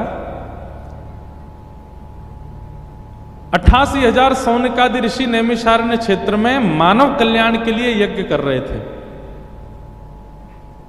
आज भी कई संत जन, अभी कुंभ निकल करके गया, उस कुंभ में शाही स्नान, जिसको अब पवित्र स्नान नाम दिया गया, उस स्नान का कारण क्या होता है? हम सबकी ओर से इतने सारे महत्पुरुष स्नान करते हैं संगम त्रिवेणी में, और उनके स्नान से हमारा कल्याण होता है। संत जनों ने सदैव अपने कल्याण के लिए वो कुछ नहीं करते। उनका तो घर नहीं, परिवार नहीं, बच्चे नहीं, वो किसके कल्याण के लिए करते हैं? हम सबके लिए। तो ऐसे ही नैमिषारण्य क्षेत्र में 88,000 सौनकादि ऋषियों ने एक यज्ञ प्रारंभ किया कलयुग के मानवों के कल्याण के लिए। लेकिन उस यज्ञ से मानव कल्याण हो नहीं रहा था। तभी वहां पर सूत जी का आगमन हुआ, और सूत जी ने कहा भैया यज्ञ से कल्याण सतयुग में होता था, त्रेता में भी होता था, द्वापर में भी होता था, पर कलयुग में यज्ञ से कल्याण तब होगा जब यज्ञ को ही वचन के रूप में सुनाया जाए। यहां श्रोता बैठकर के सुने और वक्ता बैठकर के केवल सुनावे, ज्ञान यज्ञ यदि किया जाए तो मानव कल्याण होगा। व्यक्ति से आप कह दो कि बा बैठ जाओ हवन कुंड के पास में जाकर के स्वाहा करो, प्रैक्टिकली तो वो कर देगा, लेकिन उसको थ्योरेटिकली नहीं पता कि वो कर क्या रहा है, उसका कारण क्या है। थ्योरी पता होना बहुत जरूरी है। इसलिए कलयुग में कल्याण का साधन सब कुछ है, पर उससे पहले कथा है। यदि आप कथा बिना सुने यज्ञ में जाते हैं, बिना कथा सुने तीर्थ जाते हैं, बिना कथा सुने कुंभ जाते हैं, बिना कथा सुने कुछ भी क्रिया करते हैं पुण्य की, आपको लाभ उतना नहीं मिलेगा। क्यों? क्योंकि आप उस विषय को समझ ही नहीं पाए, सीधे वहां पहुंच गए। इसलिए ज्ञान यज्ञ बहुत आवश्यक है। सूत जी महाराज ने कहा कि भैया आपके प्रश्नों के उत्तर में हम आपको भागवत की कथा सुनाएंगे। तब सौनकादि ऋषियों ने कहा यह भागवत की कथा है क्या, क्यों सुनी जाती है, किसने किसको पहली बार सुनाई, कृपा करके इसके बारे में हमें बताओ।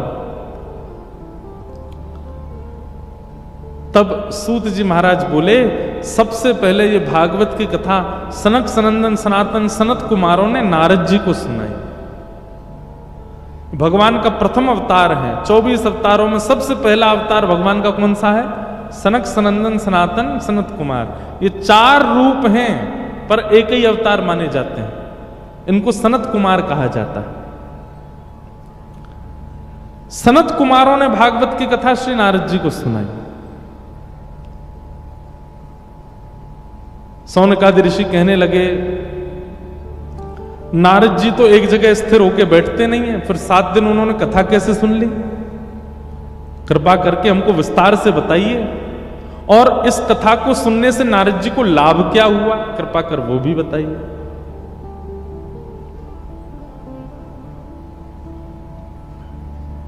एक प्रकार से एक बात कहते हैं, अन्यथा मत लीजिएगा। हम कलयुगी लोग ऐसे हैं कि बिना लाभ जाने हम कुछ भी करते नहीं। अगर हमें लाभ ना पता हो तो हम किसी भी क्रिया को करने में सक्षम नहीं होते। कथा सुनने के लिए भी हमको लाभ पता होना चाहिए, इससे लाभ क्या होगा, तो ही हम कथा श्रवण में हमारी रुचि बढ़ती है। पर कहीं ना कहीं लाभ की इच्छा रखना भी एक स्वार्थ है। लाभ मिलेगा तो हम परिक्रमा लगाएंगे, लाभ मिलेगा तो हम कथा सुनेंगे, लाभ मिलेगा तो हम यज्ञ करेंगे, लाभ मिलेगा तो गुरु सेवा, लाभ मिलेगा तो गौ सेवा। कहीं ना कहीं लाभ की इच्छा भी एक सूक्ष्म स्वार्थ है। कोई बालक अपने माता पिता की सेवा इसलिए करता है कि प्रॉपर्टी उसको मिले, ऐसी सेवा किसी कार्य की नहीं। हमें तो ऐसा लगता है ऐसी सेवा कोई फल देगी भी नहीं, क्योंकि उसमें एक स्वार्थ है। कोई कन्या केवल इसलिए विवाह करती है कि उसके पति जो है वो बहुत धनवान हैं, उनके संग रहने से उसकी सारी इच्छाएं पूरी हो जाएंगी, बुरा नहीं मानिएगा, ऐसा विवाह भी सार्थक नहीं है।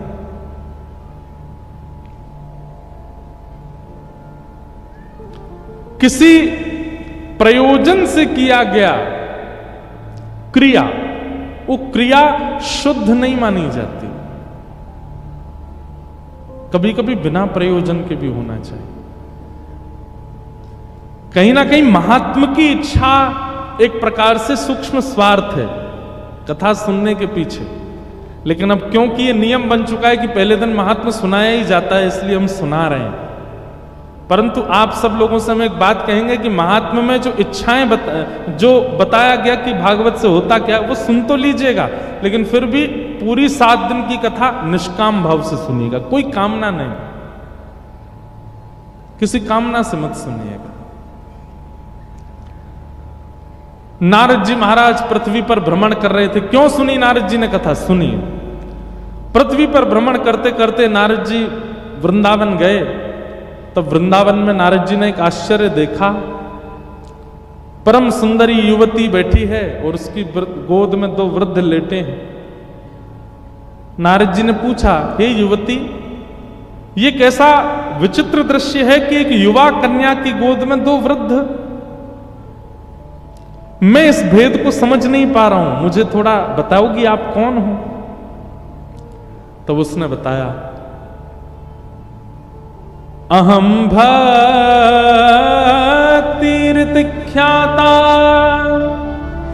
इमो में तनयो मतौ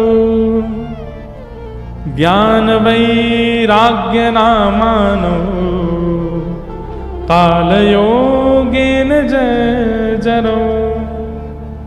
मैं भक्ति सुनते ही नारद जी तो दंडवत हो गए। जय हो जय हो, आपकी आराधना तो मैं दिन रात करता हूं, आपके आश्रय में तो मैं दिन रात रहता हूं, पूरे दिन भक्ति करता रहता हूं। मैं जन्म से लेकर के मेरा तो जीवन का उद्देश्य ही आप हो, आपके दर्शन हो गए। मां, आप भक्ति महारानी हैं, ये दो वृद्ध कौन है आपकी गोद में? इमो में तनयो मतो, ये मेरे बालक है। इसका नाम ज्ञान है, इसका नाम वैराग्य है। भक्ति के दो पुत्रों का नाम क्या है? ज्ञान और वैराग्य। कलयुग में लोगों के चित्त में मैं तो हूं, भक्ति तो है, इसलिए मैं युवा हूं, लेकिन मेरे दोनों पुत्र कलयुग के जीव स्वीकार नहीं करते, इसलिए दोनों वृद्ध हो गए।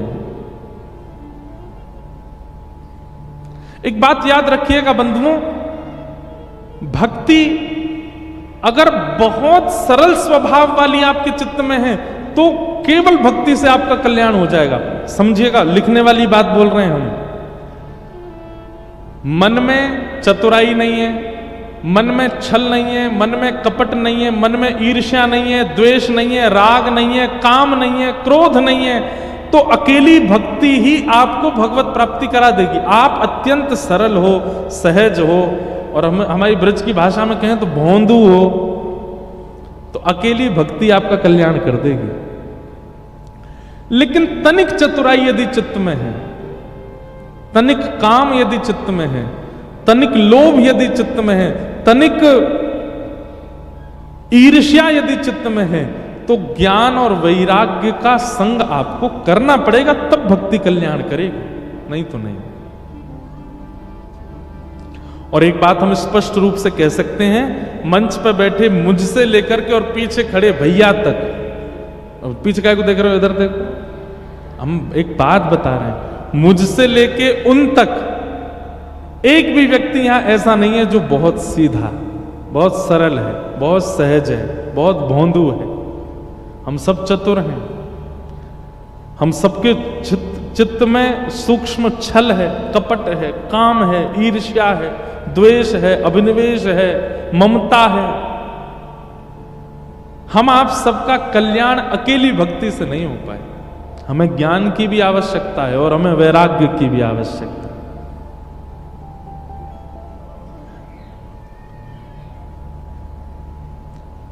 किसी व्यक्ति को सिर दर्द है तो उसको एक दवाई दे दी जाती है सिर दर्द की, लो भैया इससे ठीक हो जाएगा।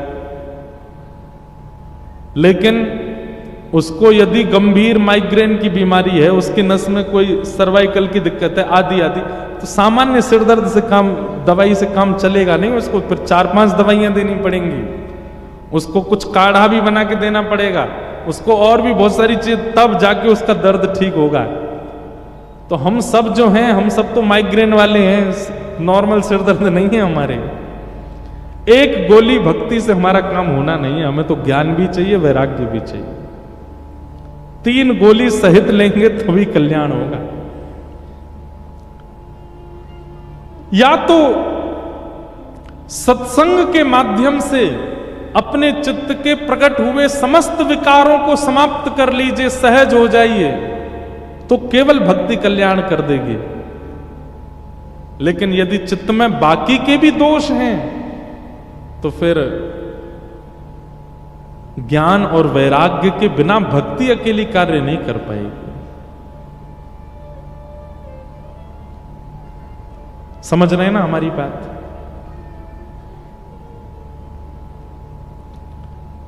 निर्मल मन जन सो मोहि पावा, मोह कपट छल छिद्र न भावा।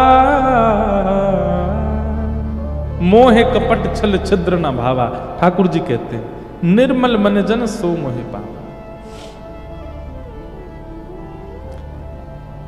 निर्मल स्वभाव यदि आपका है तो केवल भक्ति आपका कल्याण कर देगी।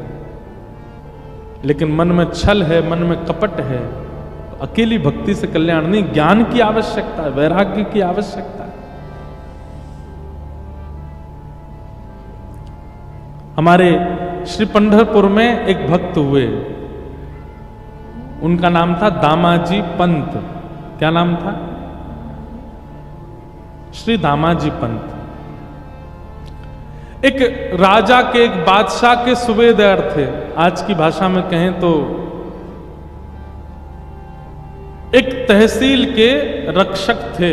एक बादशाह के अंतर में जितने जिले आते हैं, तहसील आती है, उनके एक एक रक्षक बना दिए जाते। तो एक जगह के सूबेदार थे। सोलापुर के पास में एक जगह है, वहां के।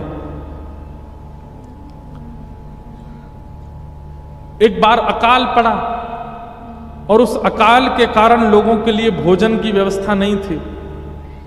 धीमे धीमे लोगों की मृत्यु हो रही थी। दामाजी पंत ने जब देखा कि भाई लोगों की मृत्यु हो रही है, बिना अन्न के, बिना सामग्री के भोजन नहीं कर पा रहे। आए दिन दामाजी जैसे ही अपने घर से निकलते थे तो 2-4 शव यात्राएं जा रही होती थी और कोई पूछता था, भैया इनके प्राण कैसे चले गए? बोले भुखमरी के कारण प्राण चले गए। अकाल पड़ा है, खाने को अन्न नहीं है, बादशाह राजा सब अपने भंडार भर रहे हैं, जनता पर, प्रजा पर कोई कृपा कर नहीं रहा है, लोग मर रहे हैं। दामाजी क्या करते थे? अपने घर आते और घर की कुछ सामग्रियां बेच देते, कुछ अन्न इकट्ठा करके और फिर लोगों में बांटते। अपनी पत्नी के आभूषण बेच देते, फिर लोगों में बांट देते। धीरे धीरे करके उन्होंने अपने जितना उनका जीवन की जमा पूंजी थी सब खर्च कर दी।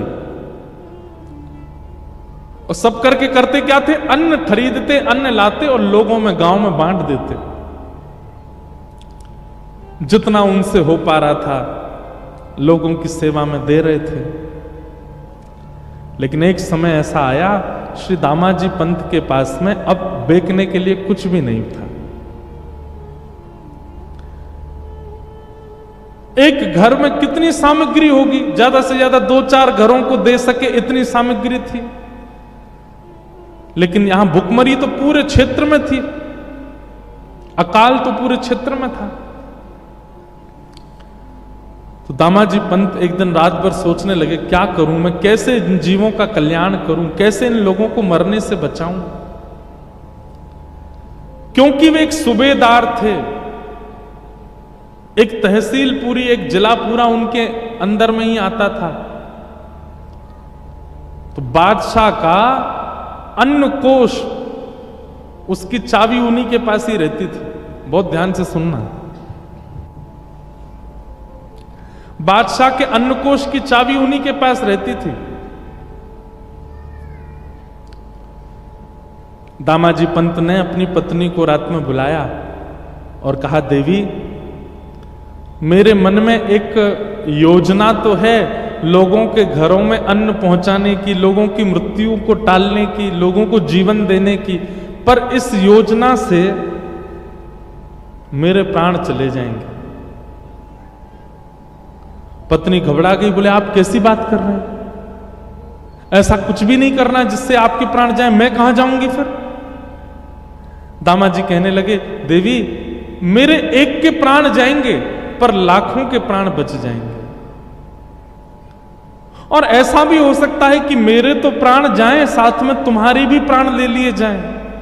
पत्नी बोली, ऐसा क्या विचार कर रहे हैं आप? तब दामाजी बोले, मेरे पास ये अन्न कोष की चाबी है बादशाह की, उसमें इतना अन्न होगा कि अगले 2-3 महीने तक, जब तक वर्षा का समय नहीं आता, जब तक ठाकुर जी की कृपा नहीं होती पृथ्वी पर, तब तक लोग मरेंगे नहीं, इतना तो अन्न होगा। उसको मैं खोल दूंगा, लोगों में बांट दूंगा, और फिर जब बादशाह को पता चलेगा वो मुझे सूली पर चढ़ाएंगे, और हो सकता है कि मेरे साथ साथ तुम्हें भी चढ़ा दें। लेकिन मेरे मन में आता है कि अगर मेरे प्राण चले जाएं, लाखों के बच जाएं, तो ये सेवा मैं कर सकता हूं।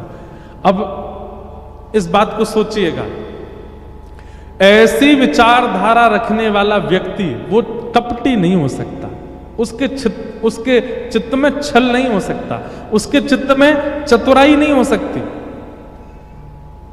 ऐसी बुद्धि वही कर सकता है जिसका चित्त बहुत सरल और निर्मल हो।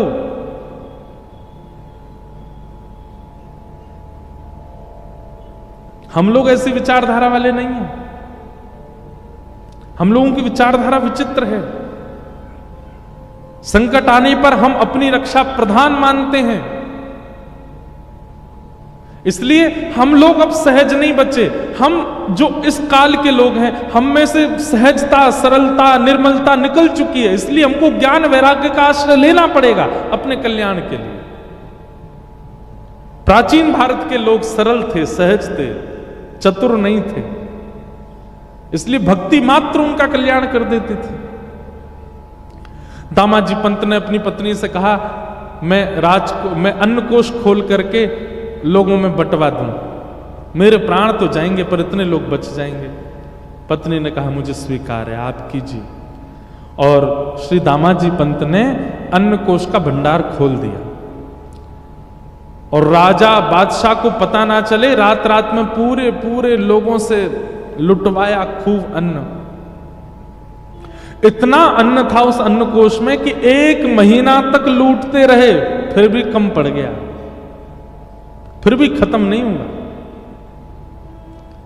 लोगों के घरों में अन्न चला गया, लोग रोटी सब्जी बना के पाने लगे, भुखमरी बंद होने लगी, लोगों के प्राण जाने बंद हो गए। लेकिन ये खबर जैसी बादशाह को पता चली कि उनसे बिना पूछे दामा पंत ने अन्न कोष खोल दिया।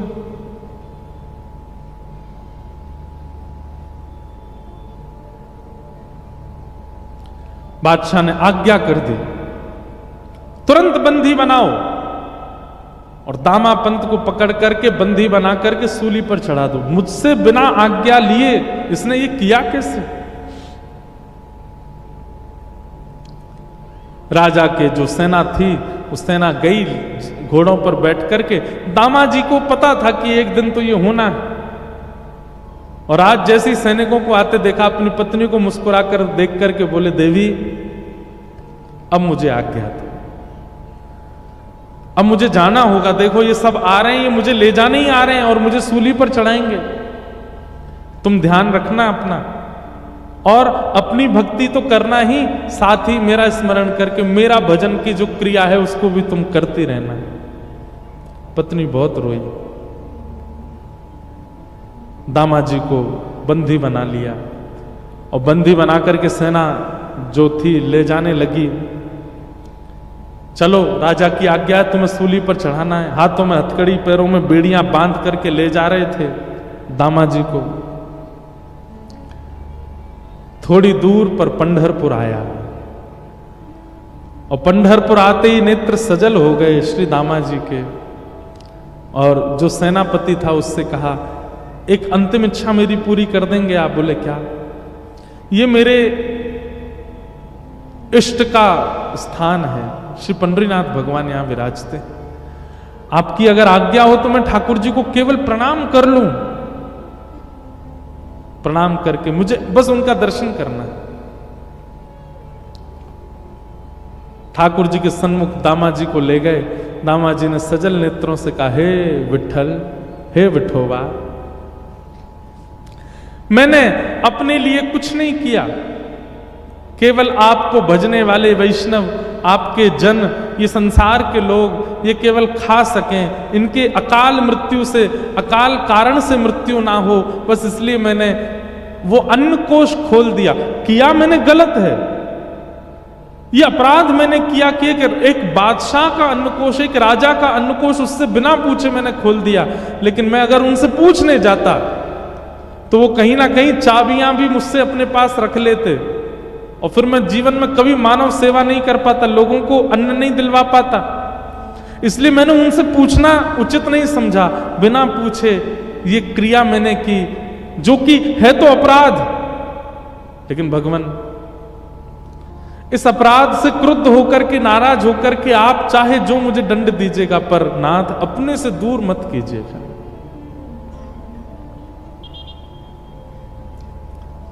पंडरीनाथ भगवान से प्रार्थना कर रहे हैं, नेत्र सजल हैं। प्रबल प्रेम के पाले पड़कर हरि को नियम बदलते देखा, अपना मान टले टल जाए, पर भक्त का मान न टलते देखा। मेरा भक्त रो रहा है, मेरा प्रिय रो रहा है सामने बैठकर के ठाकुर जी कैसे सहन कर पाते। इतने में ही श्री पंडरीनाथ भगवान एक नन्हे से कुमार बालक का रूप धारण किया। सुंदर कटाक्ष नेत्र हैं, सुंदर नासिका है, सुंदर अधर, सुंदर कान, सुंदर हाथ, सुंदर पैर, सुंदर छोटी सी पोशाक पहनी, सिर पर पाग बांधी और महाराज तैयार होकर के बिल्कुल नटखट से एक नन्हे से कुमार बालक, मतलब लगभग आयु होगी 10-12 वर्ष की, और चाल ऐसी, ढाल ऐसी कि जो देखता है वही न्यौछावर हो जा रहा है। एक बालक का रूप धारण करके बादशाह की सभा में पहुंच गए ठाकुर जी। द्वारपालों ने रोका, कौन हो? केवल तिरछी नजर से उनको देख लिया। नजर से देख करके जो रोकने वाले थे द्वारपाल, वो तो भूल गए इनको पूछना है, करना है, कुछ कहना है। ठाकुर जी बोले, अब बताऊं मैं कौन हूं? द्वारपाल बोले, नहीं नहीं, तुम जो भी हो बस हमारे नेत्रों के आगे ही रहना, दिखते रहो, बहुत अच्छे हो, जाओ भीतर जाओ। ठाकुर जी का सबसे बड़ा बाण यदि कोई है तो वो है उनका रूप, इतना सुंदर बना लेते हैं। कभी कभी मेरे मन में आता है कि राधा रमण, राधा वल्लभ, बिहारी जी, पंडरीनाथ इतने सुंदर हैं कि महाराज जी स्थिर रहते हैं तो लाखों लोग इन पर दीवाने होते हैं। कहीं ठाकुर जी सचल प्रकट हो गए तो हम लोगों की स्थिति क्या होगी? पता है क्या होगी स्थिति? प्राण वार देंगे हम तो। कृष्णदास किए प्राण न्योछावर। ठाकुर जी पे अभी तो आप 500 की नोट चढ़ाते हो, अभी तो आप हीरा चढ़ाते हो, अभी तो आप सोना चांदी चढ़ाते हो। कहीं ठाकुर जी सचल प्रकट हो गए तो फिर प्राण ही चढ़ा दोगे। बोले, नाथ ऐसे ही देखत रहूं तो मैं जन्म सफल कर मान। इतना सुंदर वेश धारण करके ठाकुर जी जैसे ही पहुंचे राजा की सभा में, बादशाह की सभा में, बादशाह ने पहले तो चाल देखी, चाल देख करके आनंदित हो गया। जबकि स्वभाव ऐसा है कि पहले कितनी दोहरियां हैं, सब पे रोक दिया जाता है लोगों को, लेकिन चाल ढाल रूप इतना सुंदर कि सब रोकना भूल गए उनको। बादशाह भी कहना तो चाह रहा है, सेनापति मंत्री जाके देखो ये कौन है, लेकिन शब्द ही नहीं निकल रहा मुख से। बस मन हो रहा है ये थोड़ा और समीप आए, थोड़ा और समीप आए, थोड़ा और पास आ जाए, थोड़ा और पास आ जाए। ठाकुर जी आके सामने खड़े हो गए। बादशाह ने पूछा, तुम्हारा परिचय कौन हो? बोले, मेरे नाम तो अनेक हैं पर प्यार से सब लोग मुझे विठू विठू बुलाते हैं। क्या नाम है तुम्हारा? बोले, विठोबा। विठोबा? हाँ, कितना सुंदर नाम है, जितने सुंदर तुम उतना ही सुंदर तुम्हारा नाम। कैसे आना हुआ तुम्हारा हमारे यहां? बोले, अरे मेरे स्वामी हैं, मैं जिनका दास हूं, मैं जिनका सेवक हूं, ऐसे मेरे स्वामी, मेरे महाराज, मेरे सर्वस्व। कौन? आपके सूबेदार श्री दामाजी पंत, वो मेरे स्वामी हैं। मैं उनके यहां नौकरी करता हूं, मैं उनका सेवक हूं। उनका बहुत सारा धन मेरे पास पड़ा था, मैंने बहुत बार उनसे कहा कि आप आके ले लीजिए, लेकिन वो इतने व्यस्त थे कि वो नहीं आ पाए। इतने उदार, अपना सारा धन मेरे पास छोड़ दिया। पर आज मुझे पता चला कि उनके धन, आपकी किसी सामग्री का उन्होंने प्रयोग किया जिसका धन वो चुका नहीं पाए, आप उनको सूली पे चढ़ा रहे हो। तो मैंने सोचा कि उनका जो बकाया धन है जो मुझ पर है वो मैं आपको दे देता हूं ताकि उनकी मृत्यु टल जाए। बादशाह बोले, इधर देखो सब लोग, इधर देखो, यहां देखो, कथा सुनो। बादशाह बोला, बातें तो तुम बहुत अच्छी कर रहे हो, तुम्हारा स्वर भी बहुत मीठा है, देखने में भी बहुत सुंदर हो, लेकिन भैया तुम्हारे जो स्वामी हैं उन्होंने इतना अन्न लिया है कि उसको दामाजी पंत क्या, किसी देश का कोई बहुत बड़ा सेठ भी चाहे तो नहीं भरपाई कर पाएगा। इतना अन्न प्रयोग में लिया उन्होंने, कहां से दोगे इतना धन? बोले, आप ले लीजिए, कम पड़े तो बताइएगा। कहां है, लेके आयो? को बैलगाड़ियों में लायो? किस में? बोले नहीं, ये रखी पोटली। बादशाह जोर से ऐसा बोले, इस पोटली में लाए? बोले हाँ। चलो निकालो, कितना है हम भी देखें। सब लोग हंसने लगे। ठाकुर जी ने पोटली खोली और जैसे ही उल्टी करी, निकलता ही गया, निकलता ही गया, निकलते ही गया, निकलते ही गया। सोने का एक मानो जैसे मेरू पर्वत जैसा खड़ा हो गया राजा के सामने।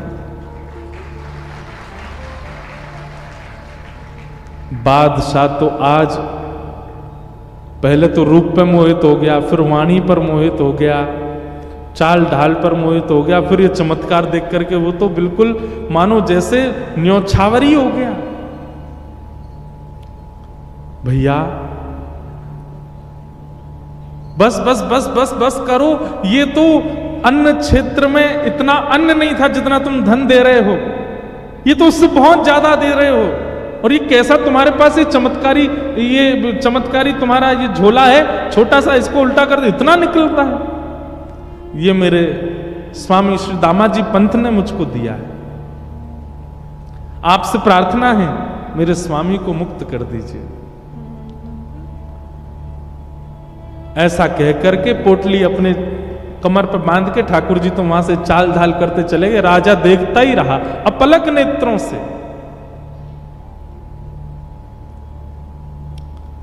और जाते जाते ठाकुर जी गए और जाकर के राजा से बोले, अब धन पर्याप्त है ना? बोले हाँ। अब एक पत्र में लिख दीजिए कि आपने दामाजी पंत ने आपके समस्त अन्य क्षेत्र का धन आपको चुका दिया और आप उनकी मृत्यु जो दंड आप दे रहे हैं उसको आप टालते हैं, अपना हस्ताक्षर करके मोहर लगा दीजिए। और एक पत्र पर सब लिखवा करके मोहर लगा के हस्ताक्षर करवा के ठाकुर जी तो चले गए। बादशाह देखता ही रह गया। दामाजी पंत का नित्य नियम था, गीता जी का पाठ करते थे। आज सूली पर चढ़ना था उनको प्राण त्यागने के लिए। अपने अंतिम समय में अपना नित्य कर्म कर रहे थे, संध्या वंदन करके गीता जी जैसे ही उन्होंने खोली उसमें वो पत्र मिला। पत्र में लिखा था, श्री दामाजी पंत ने जितना अन्न प्रयोग किया सबका धन चुका दिया, बादशाह के हस्ताक्षर और नीचे मोहर। गीता जी में वो मिल गया। दामाजी पंत देख करके आश्चर्यचकित हो गए और यहां सब लोग उनको उठाने के लिए, अब ये पत्र किसको दिखाएं, कौन मानेगा?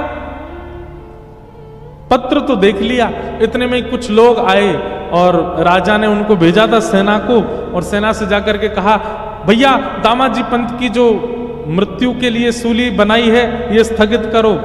क्यों? बोले इन्होंने सारा धन चुका दिया है और इनका सेवक गया था वहां राजा के यहां, बादशाह के यहां जाकर के उसने धन चुका दिया है, इनकी अब मृत्यु टल गई। दामाजी पंत समझ गए, बोले कि ये कोई और नहीं कर सकता। इतना धन कौन देगा अन्न के लिए आज के युग में? कोई और देश का बादशाह भी चाहे तो इतना धन नहीं दे सकता। ये तो मेरे श्री पंडरीनाथ की कृपा है। मृत्यु टल गई, आप दौड़े पंडरीनाथ भगवान का दर्शन करने के लिए। यहां पीछे बादशाह, वो जब से ठाकुर जी दिखे उसको बावड़ा हो गया था, उसको कुछ सुहाई नहीं रहा था। वो बोला वो तो मिल नहीं रहा जो आया था, कम से कम दामाजी के पास ले जाओ, वो अपने सेवक से मुझे मिलवा दें। बादशाह को लेकर के दामाजी पंत के पास गए। दामाजी पंत बैठे थे पंडरीनाथ भगवान के मंदिर के बाहर और बादशाह ने जाकर के उनको पहले प्रणाम किया। दामाजी पंत बोले, अरे बादशाह आप इस प्रकार प्रणाम मत कीजिए, आप इसके हम इसके अधिकारी। बोले नहीं नहीं भैया आप इसके अधिकारी हो, सब बातें बाद में होंगी, जो कहना सुनना सब बाद में होगा। तुम्हारा एक सेवक आया था जो सारा धन दे करके गया, उसका नाम विठोबा था। वो सेवक तुम्हारा कहां है? हम तुमसे जीवन में कभी कुछ नहीं मांगेंगे और भैया तुमको सूबेदार नहीं, हम तुमको अपना मंत्री बना देंगे, बस अपना वो सेवक हमको दे दो। दामाजी पंत बोले, मेरा कोई सेवक नहीं है स्वामी, मैं सबका सेवक हूं, मेरा सेवक कौन है? अरे बोले वो सांवला सा था, उसकी चाल बड़ी मधुर थी, बोलता था तो ऐसा लगता था मानो मिस्री निकल रही है। बोलता वो था, मुंह में पानी हमारे आता था। ऐसा पहली बार देखा कि किसी की वाणी सुन के मुंह में पानी आता हो, किसी का दर्शन करके रोम रोम पुलकित होता हो, किसी को देख करके आंखें झपकना भूल जाती हूं। मुझे रात भर नींद नहीं आती है, मुझे वही वो दिखता है। मैं तुमसे हाथ जोड़ के प्रार्थना करता हूं, हम धन कोष तुमको दे देंगे, अन्न कोष तुमको दे देंगे, अपना वो सेवक हमको दे दो।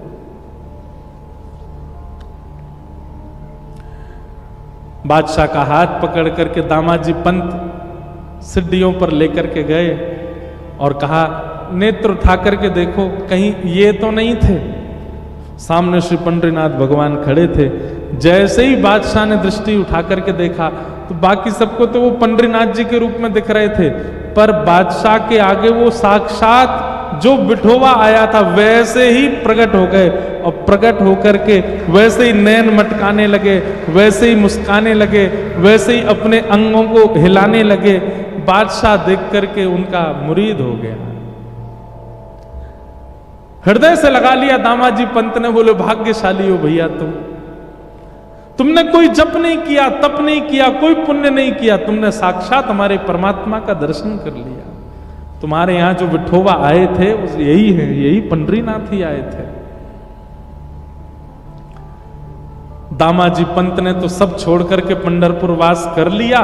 उस बादशाह ने भी नियम बना लिया, हर महीने की एकादशी पर पंढरपुर जाना और श्री पंडरीनाथ जी का दर्शन करना, विठोबा विठोबा कहकर के रोना और नित्य प्रार्थना करना, एक बार वैसी चाल, वैसी ढाल, वैसा रूप दिखा दीजिए ठाकुर जी। सरलता, सहजता, निर्मलता, ये चित्त में जितनी ज्यादा व्याप्त करेंगे भक्ति उतना जल्दी कल्याण करेगी। जितने ज्यादा आप चतुर बनते जाएंगे, जितने ज्यादा छल कपट ईर्ष्या चित्त में प्रकट होगी, उतना आपको ज्ञान और वैराग्य की आवश्यकता पड़ेगी अपने कल्याण के लिए।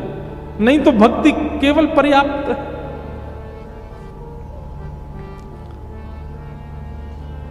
पंडरीनाथ ने कृपा की दामाजी पंत पर, क्योंकि सरल चित्त है। भक्ति महारानी ने कहा, ये दो मेरे पुत्र हैं और लोगों में भक्ति तो है, ज्ञान वैराग्य नहीं, इसलिए कल्याण नहीं हो रहा है। ये दोनों व्रत हैं। तब नारद जी महाराज भ्रमण करते हुए बद्रीनाथ गए और बद्रीनाथ जाकर के उन्होंने संत कुमारों से कहा कि ज्ञान वैराग्य की वृद्धता दूर करने का कोई साधन बताइए। तब सनत कुमारों ने कहा, सत्कर्म सूचको नूनम ज्ञान यज्ञ स्मृतो बुधई श्रीमद् भागवतालाप सतु गीत सुखादि। श्रीमद् भागवत की कथा कराओ, उसी से कल्याण होगा। भागवत की कथा हुई और उस कथा में जैसे ही भक्ति महारानी अपने पुत्रों के साथ आई, ज्ञान और वैराग्य की वृद्धता दूर हो गई। दोनों ज्ञान और वैराग्य युवा हो गए। भक्ति महारानी नृत्य करने लगी, बोलो भागवत महापुराण की। तो भागवत जी से क्या होता है? भक्ति तो हम सबके चित्त में है, पर ज्ञान और वैराग्य ये दोनों जो वृद्ध हो गए हैं चित्त में, ये फिर से युवा हो जाते हैं, फिर से श्रेष्ठ हो जाते हैं। आप लोग अनुभव करेंगे अगले 7 दिनों में आपकी निद्रा भी कम हो जाएगी, आपका भोजन भी कम हो जाएगा, आपका तामसी खाने का मन भी नहीं करेगा। अगर प्याज लहसुन आप खाते भी होंगे, नहीं भी खाओगे तो भी आपको भोजन में स्वाद आएगा। निद्रा में भी नींद सोओगे, स्वप्न में वृंदावन दिखेगा, पंडरीनाथ दिखेंगे, विट्ठल भगवान दिखेंगे, यमुना जी दिखेंगी, गिरिराज जी दिखेंगे, ब्रज के संत दिखेंगे, रसिक जन दिखेंगे। इन अगले 7 दिनों में ये अनुभव आपको होगा। सिर पर भार ज्यादा नहीं लगेगा, बहुत हल्का हल्का अनुभव होगा। सब कुछ बहुत सरल, सहज, निर्मल जैसा अनुभव होने लगेगा। जिसको देखोगे उसमें गुण का दर्शन होने लग जाएगा, किसी में भी दोष नहीं दिखेंगे। इसका मतलब क्या है? ज्ञान और वैराग्य दोनों युवा हो रहे हैं चित्त में। और यदि ये सब अनुभव नहीं हो रहा, जैसे कल थे वैसे ही अगले 7 दिन तक हो, तो भैया हमको आके बताना, हम आपको प्रणाम करेंगे फिर। धन्य है। सरलता, निर्मलता, शुद्धता, पवित्रता, दीनता, ये सब गुण अब आएंगे और 7 दिन तक आएंगे। आपको यही करना, 8वें दिन से जब कथा विश्राम होगी उसके बाद भी वो सरलता, निर्मलता, शुद्धता, पवित्रता बनी रहे, वो कर्तव्य आपका। अब ये मार्जन तो कथा करके चली जाएगी आपके चित्त का, वो स्वच्छ रखना आपकी जिम्मेवारी, वो आपको 8वें दिन से आपको करना है। पर इन 7 दिनों में ये परिवर्तन आप देखेंगे अपनी दिनचर्या में, अपने व्यवहार में, अपने स्वभाव में, अपनी क्रिया में। इस प्रकार भागवत जी का प्रथम महात्म्य कहा गया। द्वितीय महात्म्य धुंधकारी की कथा सुनाई गई।